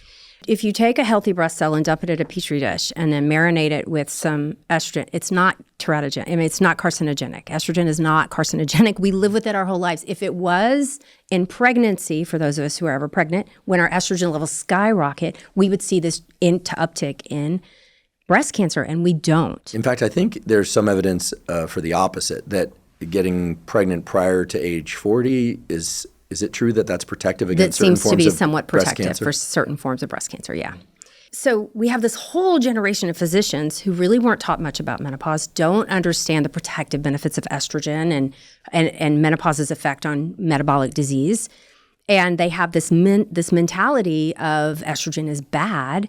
And so a woman walks into her, today, 2023, they looked at the data. She goes into her doctor complaining of menopausal symptoms, which right now are still only recognized as genital urinary syndrome, menopause, hot flashes, night sweats, the very cliche symptoms. Documents in the chart she's having whatever. Only 10% are offered any therapy, and they're most likely 4-to-1 to be offered an antidepressant. That is where it stands today. That is what we are fighting against, is not every woman will choose HRT, but every woman deserves an informed conversation about it, and let her make her choice. If you believe the WHI data, which there are some problems there, the risk is small, okay? But did you talk to her about cardiovascular disease and diabetes and insulin resistance and her cholesterol? Because those things go up through the menopause transition with no changes in diet and exercise. And those are all, you're more, even with the diagnosis of breast cancer, the most likely thing a woman is going to die from is cardiovascular disease, a heart attack or a stroke. So framing it like that, I think, is where we need to head. And the other thing is, I was a great OB-GYN in so many areas of what I did. Why should this all be dumped in the lap of the poor, busy OB-GYN who's running around the hospital, doing pap smears, trying to deliver babies, surgery, and all the things? This should be required education for everyone in medical school. We are females, and we're not little men with breasts and uteruses. We react differently to medications, disease burden, and that's not been studied adequately, and that's where the push needs to go. It's bigger than just hot flashes. Do you think that one solution is to deepen the medical school curriculum? Absolutely. And more, and I hate saying women's health, because everyone thinks breast and uterus, right? And reproduction. It's the health of women. And we're not addressing it differently than the health of a man. and we're different. And so that I think is where we need to head. Given that it's half of the population, Yeah. One would imagine that the best thing to do is to make the core curriculum of medical students expand to include this, as opposed to making it a specialty. I think so. Does that mean a fifth year of medical school? I'm not kidding. I mean, I guess. Maybe. I mean, people said, well, you'd have to extend the OBGYN residency. I'm like, no, any specialist who touches a female should understand how that female, I mean, the starkest example is cardiovascular disease, how much longer we have to wait in the ED, how much more likely we are to die in the hospital setting from a heart attack because we don't present the same symptoms as men do. And it's just the default has always been how it happens to the basic, really Caucasian male. And so, at least in the US. And so, because we respond differently, because we wait longer, because our symptoms are considered to be psychologically induced, less than biologically induced. And so, women are dying at higher rates. When you look at the data on statins, you get high cholesterol. So 80% of women will have abnormal cholesterol levels through the menopause transition if they were normal before, okay? So elevated LDL? LDL and lowering HDL. So now they are at higher risk for cardiovascular disease. Automatically, a PCP will offer her a statin, okay? That is standard of care. Do you know that the American Heart Association published in 2020 that statins have never been shown to decrease the primary heart attack in a woman? Secondary, yes, but no primary prevention. And it does not decrease risk of death from cardiovascular disease. I did not know that. Yeah. Yet we're routine. You know what does? HRT, if given in the right window of opportunity. How is HRT, in this case, estrogen HRT, given? Is it a patch? Is it injections? Yeah, is it great a pill? question. All the above. So I like to break it down into oral and non-oral forms. So everything oral we ingest goes into the gut. The liver, the hepatic system will pick up the portal vein and take everything to the liver for processing. When that bump of estrogen hits the liver, we can see a slight increase in some of our clotting factors. So for that reason, I tend to go with the non-oral formulations to avoid that risk, especially if she has any family history of clotting or personal history of clotting. We're going to go with a non-oral form. So these are things like elevations in factor V Leiden. MTHFR, if she's had a history of a blood clot, we are not going with an oral estrogen formulation. And for people that haven't had a history of a blood clot, my understanding, which admittedly is very sparse, is that you can do a genetic test just by blood draw to see whether or not you have two normal copies of the gene for factor V Leiden. Some people are heterozygotes, so they're more at risk of presumably bleeding in that case, all right? But in other words, can people go into this knowing whether or not they're more or less at risk from taking estrogen? So I don't therapy? think that there's a high enough for that reason, because we're not routinely screening for these things unless they have a family history. I'm going with non-oral estrogen as a primary product for my patients because I can just skip that worry. So a patch, typically. So typically transdermal. So a patch, there's Evamist spray. There's FDA-approved options of a patch. There's gels. There's a ring. There's a spray. And there's a vaginal ring, which I love because it's so you put it in for 3 months and it treats, you get a 2-for-1. You get a local treatment in the vagina as well as a systemic treatment as well. It's just really expensive and typically not covered by insurance on the first tier, so very few of my patients can afford it. There are some injectables, which no one in the Meno-posse uses. The Meno-posse. Yeah. What a great. There are also you've mentioned pellet the Menoverse and the Meno-posse. Yeah. Are those terms that you coined? I love it. I think I did, yeah. Great. All right. You heard it here. So the Meno-posse is a group of healthcare professionals who are from multiple specialties. We have cardiologists, orthopedic surgeon, internal medicine. Dr. Lyon is a member, and we have a big group chat, and we all support each other. We support each other's books and research, and we send articles back and forth, and we support each other on social, but we also banded together to kind of negate one of the bigger publications on menopause that when the Lancet published. It's a whole nother discussion.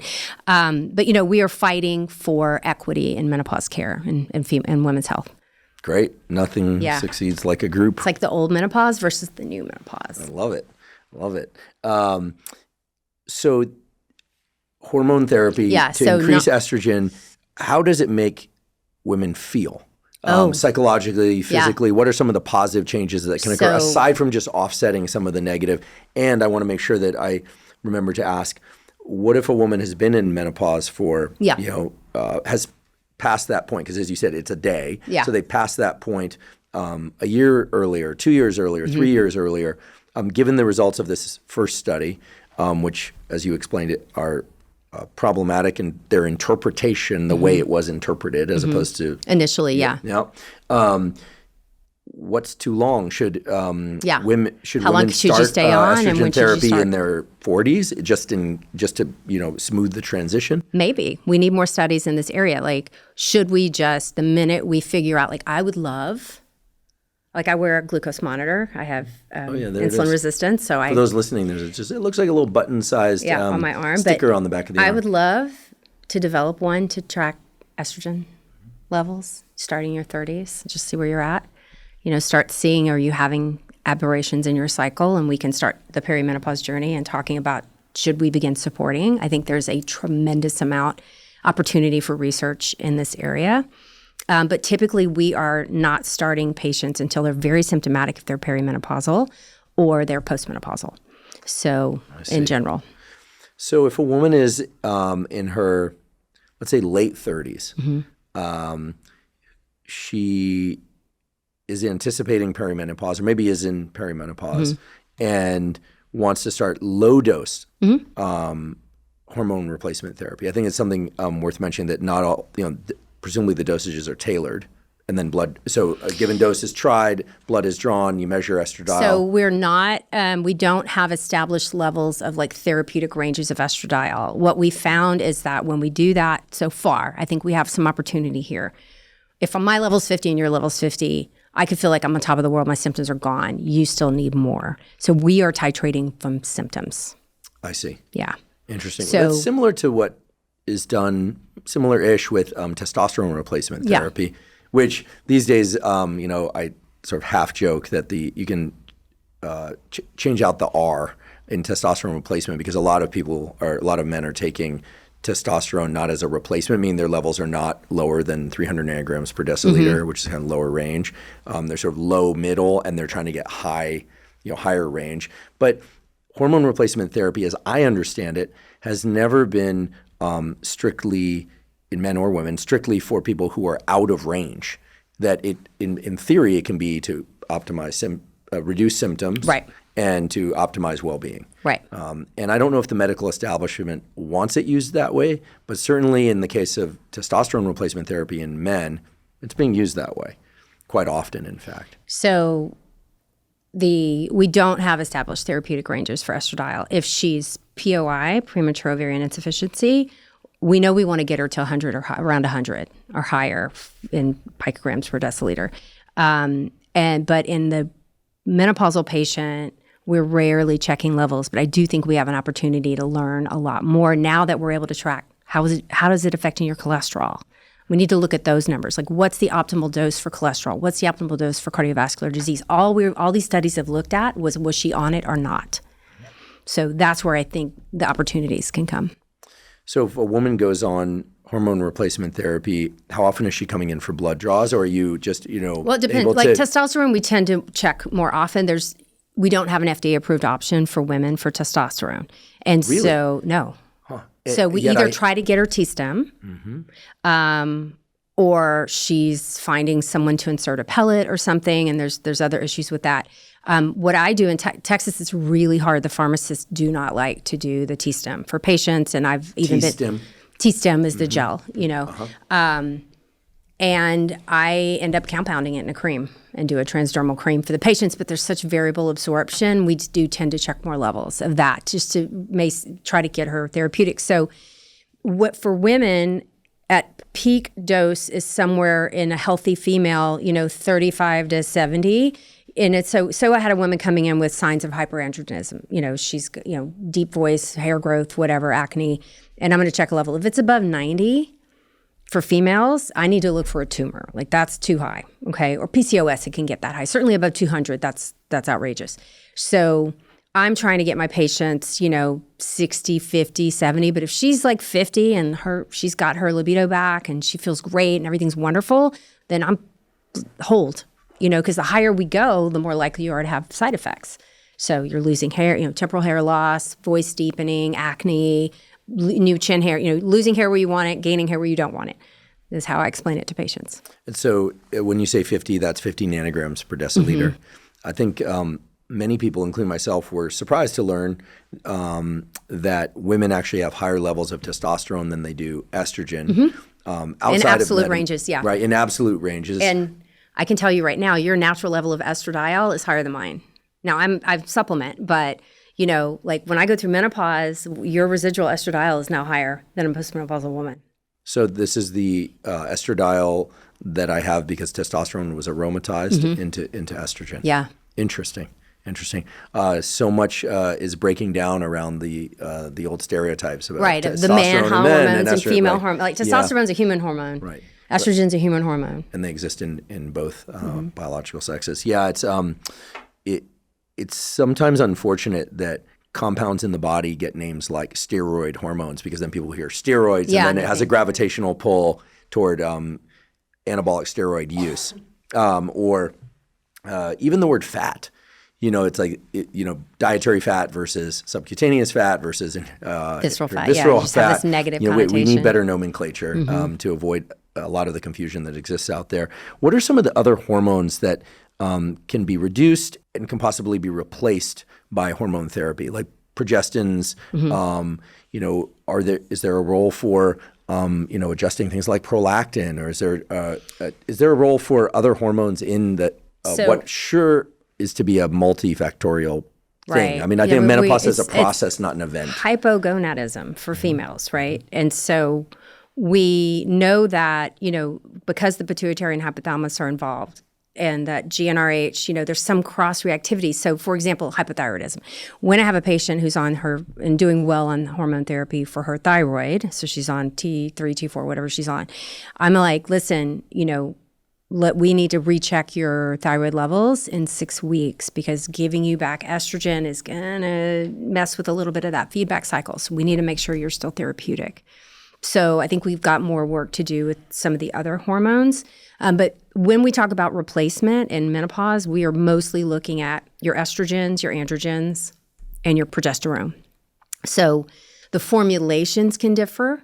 But there's a lot of misunderstanding around what is bioidentical versus synthetic. And I think a lot of cottage industries in this little bubble that we had for 23 years where doctors were afraid to prescribe hormone therapy, and then women were desperate for care.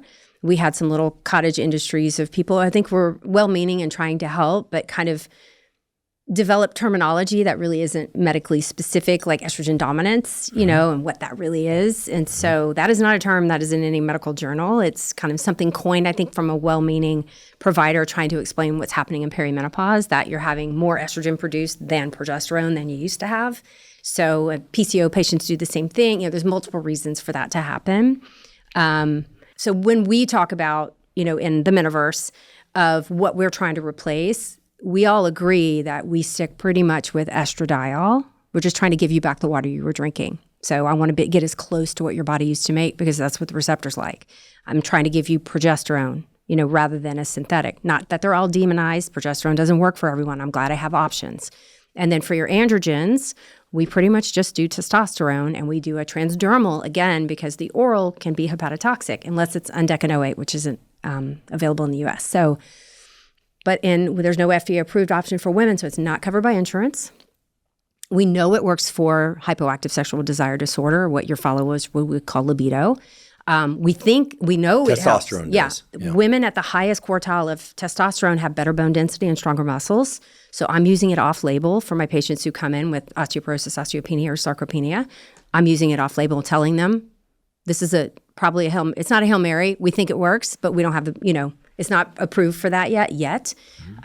We know it has receptors in the brain. My patients are saying that they're more clarity of thought, they're sleeping better, they really, really like the testosterone. So there's, DHEA, there's a great vaginal preparation for DHEA called Intrarosa, and then the receptors there will start converting it into both testosterone and estradiol, through the process. And so The sexual medicine docs really like Intrarosa, especially for breast cancer patients, because they get that little boost of testosterone in the vulva. Intrarosa? Intrarosa is the brand name. I think it's Prosterone. And this is a prescription drug. Yeah, these are prescriptions. So Intrarosa is prescription DHEA, which Specifically formulated for the vagina. Got it, which sits further upstream to the production of testosterone and estrogen. Right. And so fortunately, what's left in the vagina is able to, plug that guy in and get it to produce both testosterone and estradiol, which testosterone is the immediate precursor. We have to aromatize it, right, to make estradiol in females as well. These local effects on tissues are interesting. They make perfect sense if the highest concentration is at the site of release from the patch or the gel or the whatever you said intravaginal. What is it? It's like a capsule. I think the prosterone is a insert, like a little gel-looking, and not a gel, but I forget what the binding material is, but it's like a little insert you put in. Okay, and so it melts. the local effects, because I guess it stands to reason that the highest concentrations can be at the site of the thing that's releasing the hormone, but then it also goes systemic by getting into the bloodstream. Actually, so the local formulations, the prosterone and the Intrarosa, and as well as the estradiol formulated for the vagina, do not absorb systemically. They're so low dose. There's not been clinically significant tissue absorption. I have a formulation for my face as well. So it's a cream? A cream that I put on my face. It's estriol. And so there's some decent studies with estriol, but we lose 30% of our collagen. It's a very big pain point for women when they go through menopause, that we lose so much collagen so quickly in the first 5 years of menopause. And so we can slow that process down. We can't stop it completely, but we can slow it down by using a topical estrogen. And the topical really seems to help with the elastin concentrations as well. Interesting. So you will often prescribe a lot of local treatments for hormone. Yes, and really it's so safe. So we can take breast cancer off the table, all the discussion around blood clots and everything. Everyone can use vaginal estrogen, and they should. And I'll tell you why. Starting at what age relative to menopause? The old menopause thoughts is do not give vaginal estrogen until she's symptomatic. Now, all of us will become symptomatic from GSM. So that's genital urinary syndrome of menopause. So from the pubic bone all the way to the sacrum, all of that tissue is heavily tied to estrogen, testosterone. And when those levels decline, we see thinning of the tissue, loss of elasticity, loss of mucus production, as well as the health of the urethra. And so UTIs, like the best treatment for recurrent UTIs in a menopausal patient is vaginal estrogen. Interesting. Not recurrent antibiotics. And what about... so it's preventative. Very and we interesting. can probably keep 50% of women out of the ER and out of urosepsis if we gave them all prophylactic vaginal estrogen. All these ladies in nursing homes should be on vaginal estrogen. So just to protect them from getting urosepsis. Interesting. What about like urinary incontinence and some of these other symptoms that are associated with more elasticity, presumably more elasticity of tissue in that region? If you're early in so we have stress incontinence, and then we have overactive bladder urge incontinence. And so it definitely helps with urge incontinence. It helps to relax and decrease the inflammation in the wall of the bladder. So thumbs up there. So people are getting up at night and having that urge to go. But stress incontinence is an anatomical problem. We've lost, the sling that holds up the urethra in the female fails, right, from herniation and poor tissue health. We can build up that health, and there's physical therapy. There's lots of options. And no urogynecologist wants to take a woman to the OR to do a lift if she's not estrogenized. They're all going to get vaginal estrogen through healing and then forever to keep the tissue healthy. Everything that we've been talking about for about the last 15 or 20 minutes seems to go directly opposite this large-scale study that was discussed at the Watergate Hotel. Is your read that the medical establishment, in particular the OBGYNs in the U.S. and in other countries, understand now that that study was flawed to some extent in its design? No. Or is what we're talking about here like really cutting edge? I mean, if we were to gather a room full of 1,000 OBGYNs I think maybe trained 10%, in various decades and put them in there. Maybe 10% would have any idea. But here's why, and I'm going to call out the American Board of OB-GYN directly on this. We take our board certification exams every year in our specialty, as every specialty does, and they give us a set of articles of the cutting edge, newest research, and it's divided into categories: obstetrics, office practice, gynecology, GYN surgery, pediatrics, oncology. There is no menopause category. Nothing.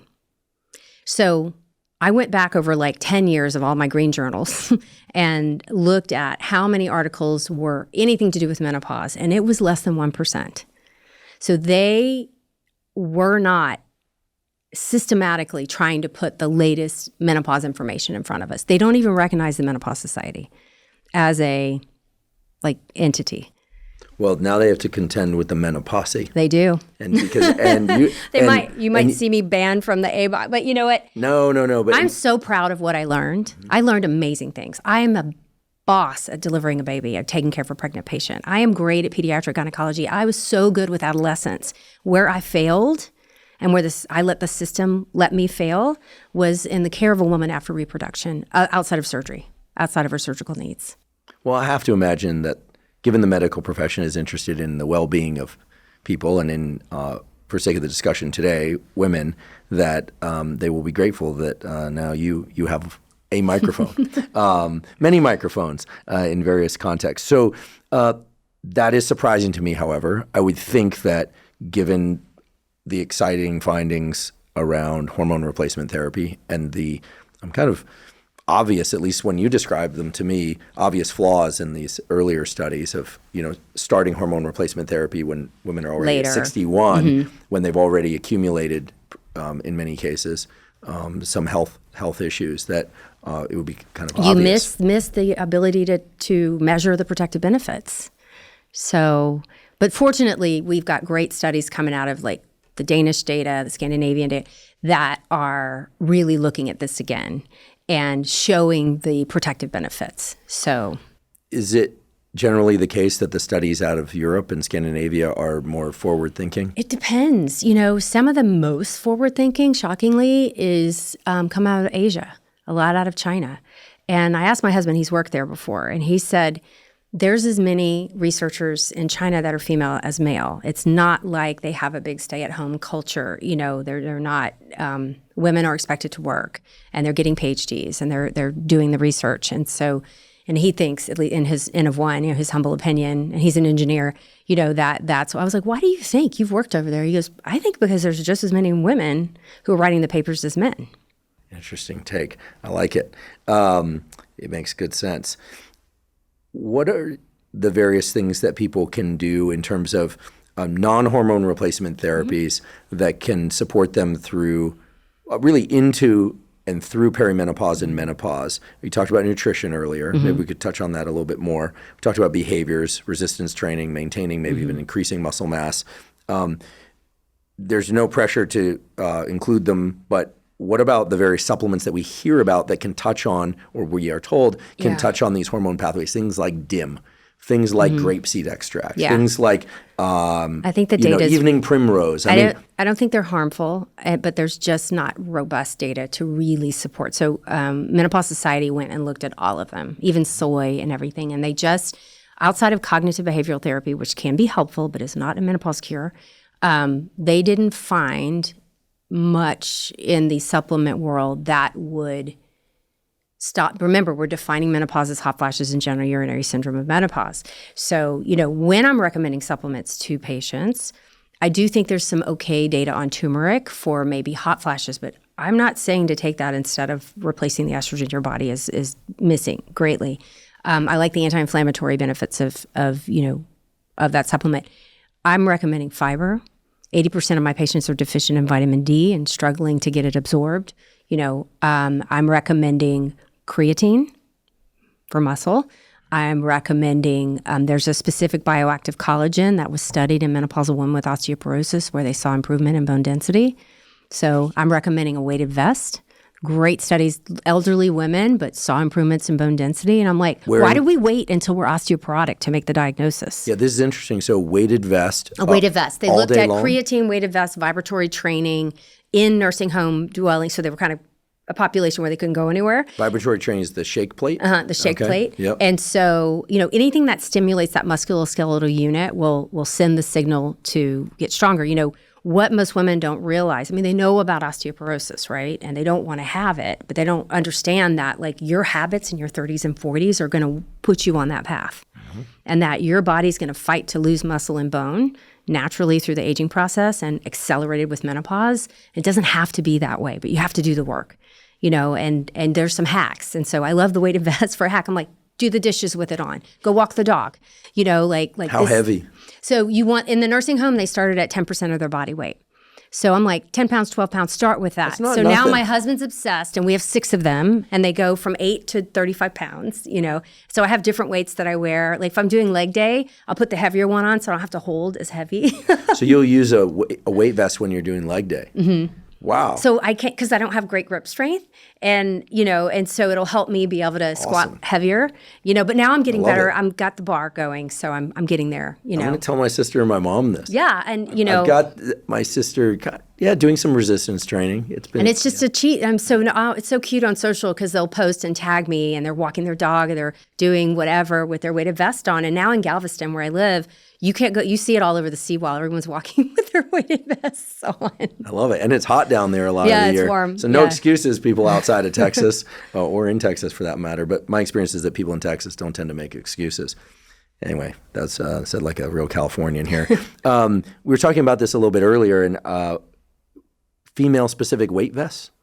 I would love to develop one because the ones were made for men and they're okay. But if you have larger breasts, it's hard where the snaps are to get it on right. And I know there's a big trend with rucking, but that puts all the weight on your back. And I really like the weighted vest because I feel, and this is my opinion really, but that, the reason why it's helping with your bone density is it's putting the weight on the entire axial skeleton rather than just the muscles on your back. So we're putting the force more evenly supported. Yeah. And so, but some of my followers have written in and said they're struggling because they have larger breasts and how to get this around. I'm like, I got to make one that's going to accommodate, have longer, to strap down here underneath the breast. So.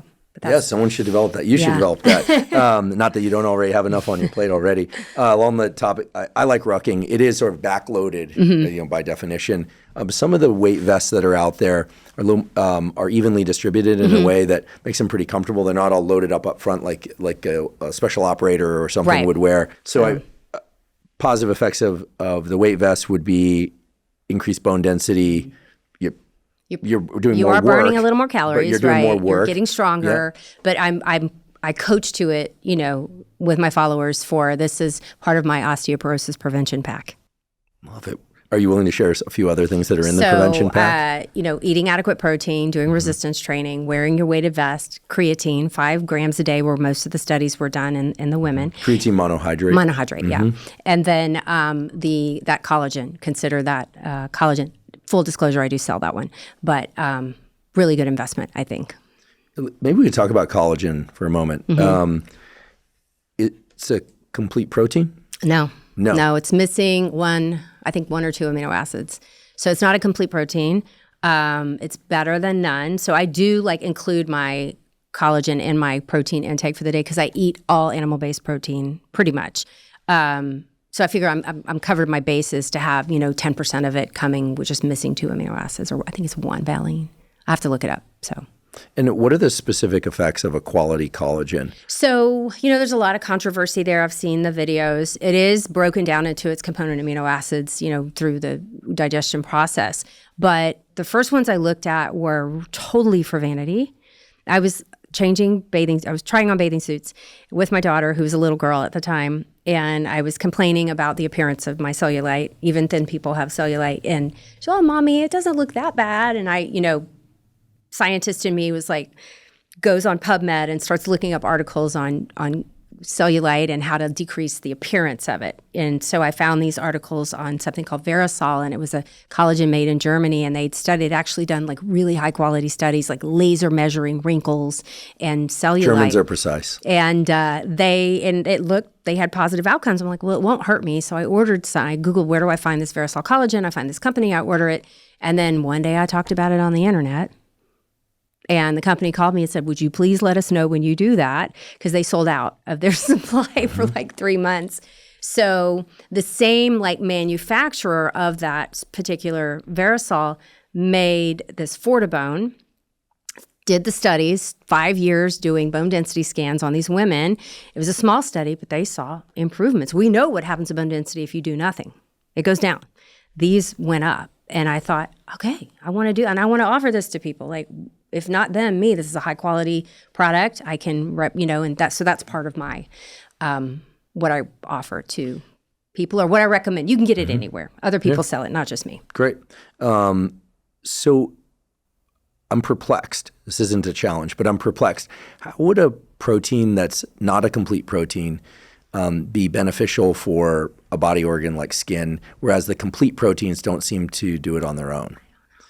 Nobody knows. Okay. I don't know. Interesting. Are they not studying the right thing? Are they not really looking at it? So I don't know. It's great when I hear, I don't know, the scientist in me says great area for exploration. Because we don't really believe, in fact, we don't believe that amino acids that are derived tissue, right? are derived from a particular body part target that tissue. We've heard this argument before. Dr. Lane Norton and I have both gone on record publicly saying there is basically zero, not basically, delete the basically, there is zero evidence that when you ingest heart, let's say you like eating liver or heart or skeletal muscle, that somehow the amino acids are selectively trafficked to the organ of the heart or the liver or the skeletal muscle. There's no evidence of that whatsoever. Certainly not in humans. If there is evidence, I'm sure they'll let us know in the comment section on YouTube and let us know. But yeah, it's perplexing why collagen would have a selectively beneficial effect on skin. And they didn't study it versus a steak. They just looked at bone density if they took this product every day for 5 years and what happened. And they weren't having tremendous cardiometabolic disease. They weren't on bone building medications. They weren't on HRT. So, they did a pretty clean. So there's, not a huge study, but it was interesting. And I thought, okay, I don't want to break, because if I break my hip, 50% of women will have an osteoporotic fracture before they die. 50%? 50. What about men? Do we know? Just by way of comparison. I think it's 25. Wow. But don't quote me on that. I need to look that one up. So it's about half, okay? And then hip fracture, if you break that hip, if over the age of 65, you have your 1 year mortality with surgical repair is 30%. If you're not healthy enough to have the repair, you can't afford to have it, it's 79. Goodness. So that's what we're trying to avoid, is that, and the tremendous, if you've seen the women who have tremendous osteoporosis in their spine and just how their lives are so hard and how much pain they live in every single day. A lot of this is avoidable with aggressive, being aggressive and intentional about this. And HRT can be a huge part of that as well. What I'm about to ask is a little bit outside the box, but I feel fair asking it, given that, I'm not a clinician, but I have some background and certainly understanding of neurodegenerative conditions of the eye and vision. Have you ever observed in your patients that when they get on hormone replacement therapy for menopause, that things that are typically associated with aging, like diminished visual function, hearing, you mentioned tinnitus, also called tinnitus, I understand, but tinnitus, right, I think we'll do both. Tinnitus, and tinnitus, ENT corrected tomato. Me and said tinnitus, and I was both. like, okay. We'll do both. Here that they report seeing better, hearing better, and any kind of sensory improvement or offset of sensory loss? So we know the data is clear on dry eye and how that can affect, but how it affects like the optic nerve. We know that estrogen is anti-inflammatory. So any kind of like inflammatory condition in and around the eye does tend to get better, but we need, probably more data in this area. For hearing, most of the research is around tinnitus and vertigo. So the rate of which the crystals break off in the ear accelerates in menopause, and people on HRT have less vertigo, new vertigo, than they would have had before. And I forget what the pathophysiology, I wrote it in the book, but I can't think of it right now, what the physiology was behind why tinnitus increases in menopause, but it's due to the estrogen levels declining. You mentioned dry eye. A lot of people might hear dry eye and think, oh, no big deal. But actually dry eye is one of the most frustrating things to have. And it's I believe, a many billions of dollars a year industry to find treatments for dry eye. So does estrogen replacement therapy improve dry eye? It does seem to. They have less incidence. Most of the studies are just retroactive, and they're looking at the incidence of those things on women on HRT for other reasons or not. And they just see, especially like frozen shoulders, the best data there, I think. And what they see is a decreased risk of occurrence. And then if they do have it, they have a shorter duration and easier course, easier to treat if they're on HRT. Fantastic. So what are some of the cases where a woman can't or shouldn't do hormone replacement therapy? And here we're using hormone replacement therapy as kind of a proxy for estrogen therapy. Yeah, so any hormone-sensitive cancer, one of the things a lot of women don't understand, if you have dysfunctional uterine bleeding that has not been evaluated, you should not start hormone therapy because we don't know if it's cancer. So if you're having really heavy, especially if they're heavy bleeding, clots out of nowhere, something unusual about the volume or the frequency of your bleeding, you need to go see a gynecologist and get that evaluated before you start hormone therapy. Okay? It may not be anything cancerous or tumorous. It might just be the hormone changes, but that needs to be evaluated. If known breast cancer, no. If you're actively having a blood clot that you're being treated for, they're saying let's hold off until that therapy is over. Even if you've had a hormone-sensitive cancer, including breast cancer, depending on the stage, the type, and it's a very nuanced conversation, does not mean that you are automatically disqualified for hormone therapy after your treatment. So that is one of the biggest misconceptions out there. If you have really severe liver disease, I'm not talking about mild fatty liver disease. Lots of menopausal women have that, and it does tend to get better with HRT. If you have severe liver disease, that is where estrogen begins to be metabolized. And so you could have abnormal metabolism. You don't want that. So that's going to keep you from being a candidate. Why do you think we're seeing, or at least hearing about, in my case, PCOS, Polycystic Ovarian Syndrome, so much more? Is it because people are aware? Is it because... I think two reasons. One, the obesity epidemic had led to more PCOS. That is definitely a risk factor for insulin resistance is usually the main pathophysiologic cause behind PCOS. And I'm a PCOS, then PCOS sufferer. So I had it my whole reproductive life. But you're not obese at all. No, they missed it forever. I was just stressed out medical student. Which can potentially cause PCOS. With acne. Yeah, I mean, you can have, PCOS is a symptom of something biologically aberrant. It turns out I'm insulin resistant, which is why even though I'm thin. And so we've had increasing levels of obesity, which is a risk factor for that. Also, people are talking about it and writing books about it. Karen Tang just published, it's not hysteria. It's not hysteria. And she's a gynecologic surgeon, does a lot of work around endometriosis. So she has huge chapters on PCOS and how to advocate for yourself and, all about the disease process so people understand. Interesting. What are some of the primary treatments for PCOS? Is it going to be blocking androgens? So, yes. And so for me, in all of my training, it was always put them on birth control because it will suppress ovulation and suppress the overproduction of androgens in their system. So I was a very happy birth control patient because I was thin. For the obese patients, if we can help them lose weight, it does tend to, they start ovulating again.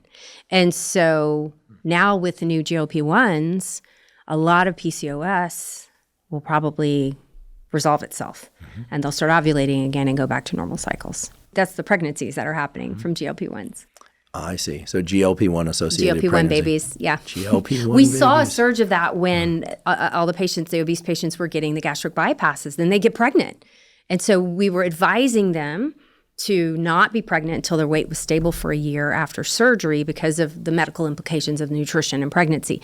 But they were getting, they were so excited and cute, and now their libido's up and they're, getting pregnant and never really needed contraception before and just assumed they'd still have trouble.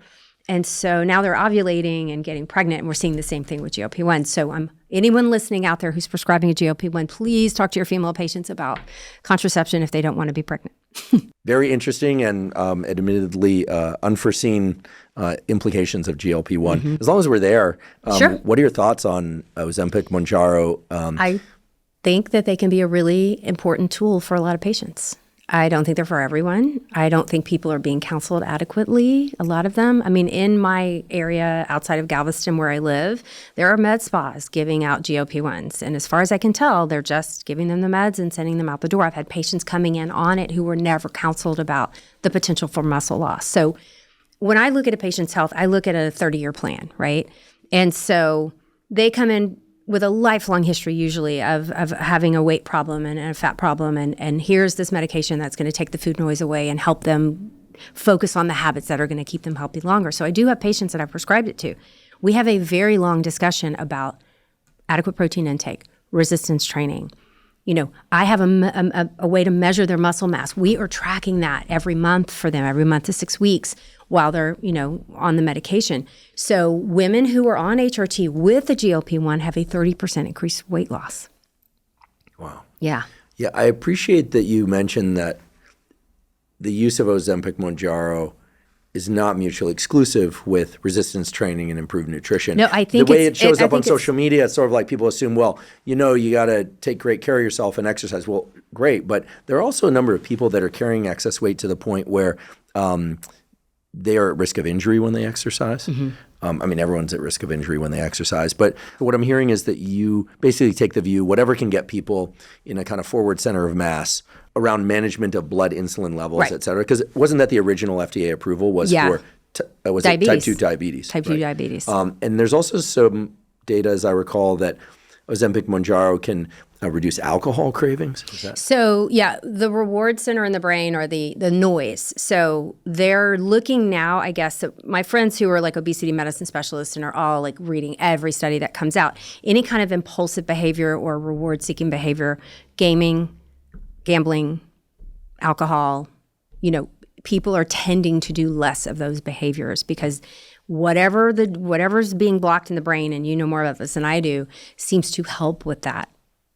Those drives. That's interesting. The hypothalamus is chock-a-block full of neurons associated with all sorts of drives and temperature regulation. You mentioned earlier, the preoptic area of the hypothalamus involved in temperature regulation. And we've always viewed those as somewhat separate, but they're actually quite interconnected. And so I'm not entirely surprised that a drug that would reduce cravings for food might also reduce cravings for other things. It's going to be really interesting to see what the science in the animal models and humans shows us over time. It's definitely happening. Has it hit $1 trillion industry yet? It's probably hundreds of billions of dollars. I know that the majority of big research and funding is being funneled into this. Maybe not all for the right reasons, but the obesity medicine specialists who are kind of who I turn to for how do I do this? How do we do it right? How do I not hurt someone just to get them to lose weight? And are very excited because these new levels, they say it's like the iPhone 12, the iPhone 13, like they're just going to get better and better with lower side effects, better profiles, as time goes on. That we're going to look back at the Mounjaro and these earlier meds and be like, oh my God, what were we doing? Because of the side effects. Well, if nothing else, they're very interesting to pay attention to because it's clearly in the cultural zeitgeist right now. Mm-hmm. So every once in a while when a guest for whom the topic is of immense interest is coming on the podcast, I'll put out a call on social media for questions. Mm-hmm. And so if you're willing, I'd like to just ask you a few of the audience questions. Sure. And we can treat these as rapid fire or as much depth as you like. First off, many of the questions you've already answered. Things like what is the role for testosterone replacement therapy in women as opposed to just estrogen replacement therapy. But one of the more common questions in here that we've touched on, but I think could deserve a bit more attention is, if a woman is in her 60s and has already gone through menopause, is it appropriate for her to consider, or at least just talk to her doctor about hormone replacement therapy, or is she putting herself at risk? There's definitely worth the conversation. So if I have a patient who comes in and she's more than 10 years past her menopause or over the age of 60 and has not been on HRT, then we start looking at risk factors for cardiovascular disease or stroke. And so we're looking at her blood pressure, her lipids, her cholesterol and triglycerides, and looking for things that are going to put her at higher risk. She's lost probably the maximum cardiovascular benefit, but we don't want to put estrogen on top of severe atherosclerotic disease. So if she has abnormal cholesterol, I'm going to send her for a calcium cardiac score. I want to see if there's calcified plaques around her heart. I may even, if stroke is a risk, we may even send her for an ultrasound, looking at the intimal thickness of the carotids. So if those are normal or low risk, then we will talk about the benefits of what would the benefits be for her after the age of 60. Well, we probably lost the best of the cardiovascular protection, but it will always protect her bones. It will always protect her genital urinary system. It will always protect her skin. I mean, there's things that estrogen will do for us forever. And then let her make the decision. Certainly if she's still symptomatic, meaning hot flashes or things we can easily identify that we know estrogen will help with. But, that first 10-year window is kind of critical for the preventative benefits, but it doesn't mean she's not going to benefit forever. Now, when do we stop? Used to be, doctors make up numbers, 3, 10 years, whatever. If she's been on it since early in her menopause and has not developed any of these diseases and she wants to keep going, we're going to keep her on. I will probably die with my estradiol patch on if I don't develop a reason to take it off, because I know it's protecting me in so many levels. And I want to keep that going. In so many ways, it sounds very similar to testosterone replacement therapy in men. The idea is that people go on and don't... You stop at 70. Why would you do that? Right. If you didn't develop a contraindication to it. Very clear and potentially very actionable answer. Thank you. A number of the questions related to the relationship between menopause, hormone therapy, and mental health or mental well-being. Mm-hmm. But let's just keep it simple for now and ask, what are the things that women can do in order to optimize their mental health in perimenopause and menopause, and that they can do to offset any mental health issues that might arise during perimenopause and menopause? And there's a reason why I asked about those two things separately. One is just to Peri's try and, very different than menopause for mental health. So it's a great question. So I just went to a menopause conference in Chicago.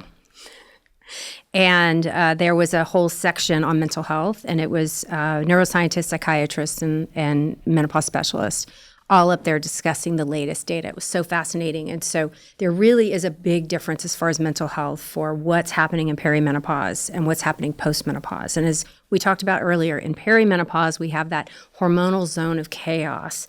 And we see this, in the Australian data, it's a 4 times risk of mental health disorders, especially depression. And then in post-menopause, a lot of these things tend to stabilize or get better, probably because just the estrogen is bottomed out and the brain is not having to deal with these fluctuations. So we think that the data is looking like the best treatment for the mental health issues in perimenopause is going to be estrogen for stabilization and not the traditional SSRIs, SNRIs, the antidepressants and the anxiety meds. Not incidentally, one of the more common questions was, in this case, very specifically worded, I've been on HRT for 5 years and I'm 61. I feel great, but how long is it, quote unquote, okay to be on them? Mm-hmm. Seems like I hear conflicting opinions. Well, we just heard a very straightforward opinion from you. So thank you for that. As long as you want to be, as long as you're still healthy. How can I stop waking up in the middle of the night? This is a problem since entering menopause. Mm-hmm. So we see sleep disruptions definitely not only from the vasomotor symptoms, which will wake you up, okay? If we can get those under control, your sleep function should not be affected by that. What we're seeing, though, is people, even with HRT, even with estrogen, are still having middle-of-the-night awakenings or racing thoughts, or they get up to pee or something in the middle of the night and they can't go back to bed, usually because their brain is going on. What we found is that progestin, probably through the effects of GABA, is very effective at settling your brain down and allowing for sleep. So I'm having my patients take their progesterone orally at night before they go to bed. And we're seeing better sleep with that. And that was also something covered in detail. I was so excited by the neuroscientist that's part of her area of research, that they are showing clearly, and she can point to the neuroreceptors of where that's happening. That progesterone seems to be really protective for our sleep. Now, take hormones off the table. Sleep hygiene is still hugely important. And I need to see the studies to prove it, but I'm telling you, we do not tolerate alcohol like we did premenopausal. Women are in at least 90%. Every time I post about it online, I see thousands of comments of, I quit, I had to give it up, I cannot sleep. And even in my own life, if I choose socially to have more than a glass of wine, I am giving up sleep. Like, it is a choice. I'm choosing not to sleep that night. I will wake up 2:23, 3:35, whatever time in the morning, sweating, and I'm like, too much champagne at New Year's or whatever. So, that is a choice, and it's something I counsel my patients about. Like, you probably can't tolerate alcohol like you used to. Aging's a factor here, our body composition changes, and there's probably something hormonally that's going on we don't understand yet. But like, you choose this, you're going to choose not to sleep more than likely. Interesting. I wonder whether or not estrogen modulates the alcohol dehydrogenase enzyme, but time will tell. I haven't seen the data yet, but I'm sure it's coming. Here's an interesting one. How can men help their female loved ones navigate these stages? Yeah. You get that question a lot? Mm-hmm. Cool. And it's great. And it always comes on when I'm being interviewed by a male. When I'm interviewed by a female, they're wonderful, but they have their own experience and they have to talk about it. And that's fine. That's my job, is women have to unpack their menopause trauma to me. But the men are just so curious and just have so many questions. And then how can I support a partner or my mom or whomever in my life who's dealing with this? One is acknowledge that this is happening and try to educate yourself. There's my book, other books. There's lots of information now on the internet about the subject, but she is going through a transition that is rocking her world more than likely and is affecting her brain, her bones, her heart, her kidneys, her skin, her ability to relate, her ability to tolerate, and it's probably going to affect your relationship in some way. Go there with her. Go to the appointments with her. Be there to advocate for her. Be a partner through this with her because you will get her back. But it's going to take, changing the way that you address things. A couple of questions about, quote, how to rekindle libido. Oh, yeah. This person in particular says, it's packed its bags and moved out since they started menopause. No. They're reporting their individual experience, but you touched on testosterone therapy earlier. Any woman in her menopause journey, at any time, there's a 50% sexual dysfunction rate, meaning she's not happy with whatever's going on. Now, when we look at the buckets where sexual function fall into, we have orgasmic disorder. Now, in menopause, when we lose blood flow to the area, people can have delayed orgasms or less. The peak of the orgasm is lower, less vibrant orgasms, for lack of a better word. They have decreased blood flow to the area. They lose elasticity. So pain is another bucket. It hurts. The skin gets torn. It's very fragile. It's very friable. So vaginal estrogen therapy can help there. There's arousal disorders where you want to do it, but the blood's not getting where it needs to go. So you're not having all the arousal type symptoms. So sometimes Viagra, sildenafil, topical sildenafil can be helpful there. But the most common thing that women have is HSD, or of course, relationship disorder. You don't love your partner, you don't feel supported. It's going to be hard to, Relationship disorder. Yeah, relationship disorder. The official term. Yeah. So, but then HSDD is hypoactive sexual desire disorder. That's in the brain. And so first thing I ask is, did you used to have a good libido or a drive? Yes. And you have a good relationship with your partner. It doesn't hurt. We have to rule out the other things. That's where testosterone comes into play. That is those patients, it does tend to help. There are 2 FDA-approved medications for libido. One is Vyleesi. Mm-hmm. It's an injection you give yourself, and actually works for men as well, about 30 minutes before. It's in the alpha melanocyte stimulating hormone pathway. So melanocortin. Yeah. And then there is ADDYI, works at the level, I think, of dopamine in the brain. So it's more in the family of SSRIs that, so it affects neurotransmitter. And so you take that every day. And it works. It was only studied in premenopausal women, but it does, it's modest, but it does seem to have an effect. So, but most of my patients, because testosterone has so many other benefits, and then the cost, to get it compounded in Texas is maybe $30 a month, so it's really reasonable.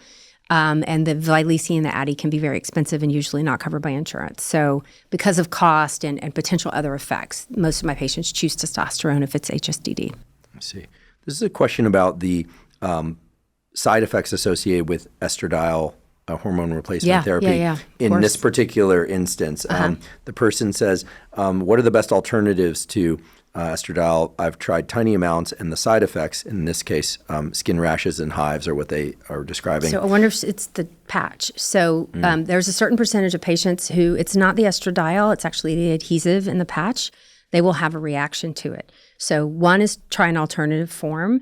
Another thing that one of the members on my team saw in her chat group is they get the Flonase, so a corticonasal spray, over the counter, and they spray it on and let it dry. Then they put the patch on, and it decreases the risk of the reaction to the glue.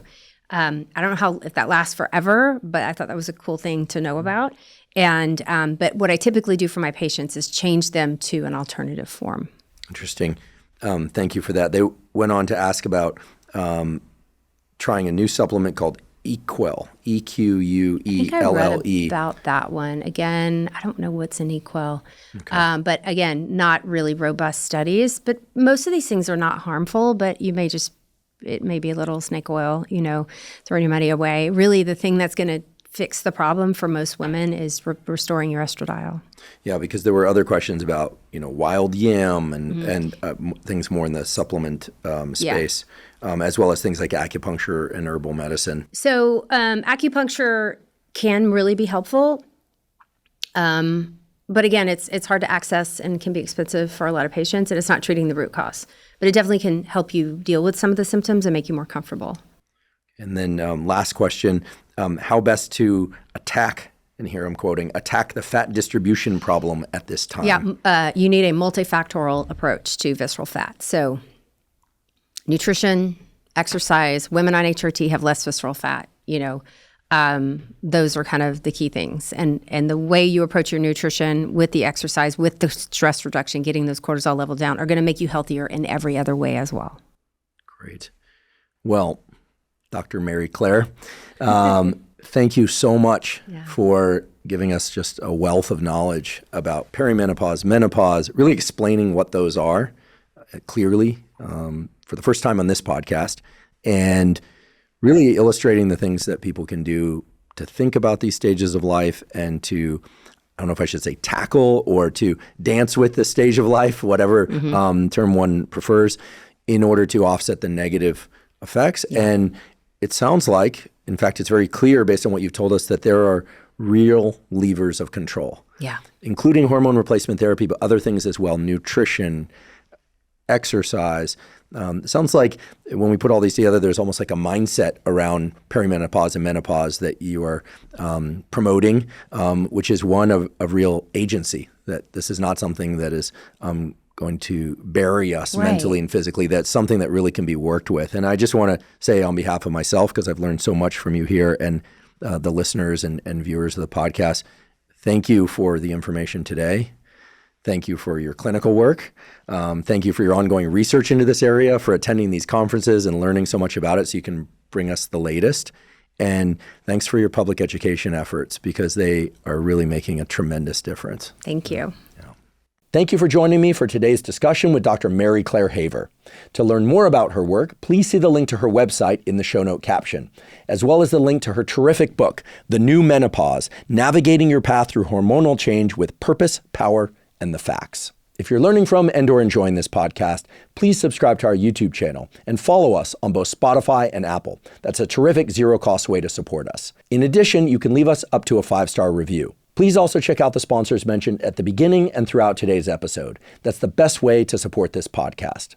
And if you have questions for me or comments about the podcast or guests or topics that you'd like me to consider for the Huberman Lab podcast, please put those in the comment section on YouTube. I do read all the comments. If you're not already following me on social media, I am Huberman Lab on all social media platforms. So that's Instagram, X, formerly known as Twitter, LinkedIn, Facebook, and Threads. And on all those platforms, I discuss science and science-related tools, some of which overlaps with the content of the Huberman Lab podcast, but much of which is distinct from the content on the Huberman Lab podcast. Again, that's Huberman Lab on all social media channels. If you haven't already subscribed to our Neural Network newsletter, our Neural Network newsletter is a zero-cost monthly newsletter that includes podcast summaries as well as protocols in the form of brief 1 to 3 page PDFs that cover everything from neuroplasticity and learning to how to improve your sleep to optimizing dopamine, deliberate cold exposure, deliberate heat exposure. We have a foundational fitness protocol, all of which is available at completely zero cost. To sign up, you simply go to hubermanlab.com, go to the menu tab, scroll down to newsletter, and enter your email. And I should mention that we do not share your email with anybody. Thank you once again for joining me for today's discussion about perimenopause and menopause with Dr. Mary Claire Haver. And last, but certainly not least, thank you for your interest in science.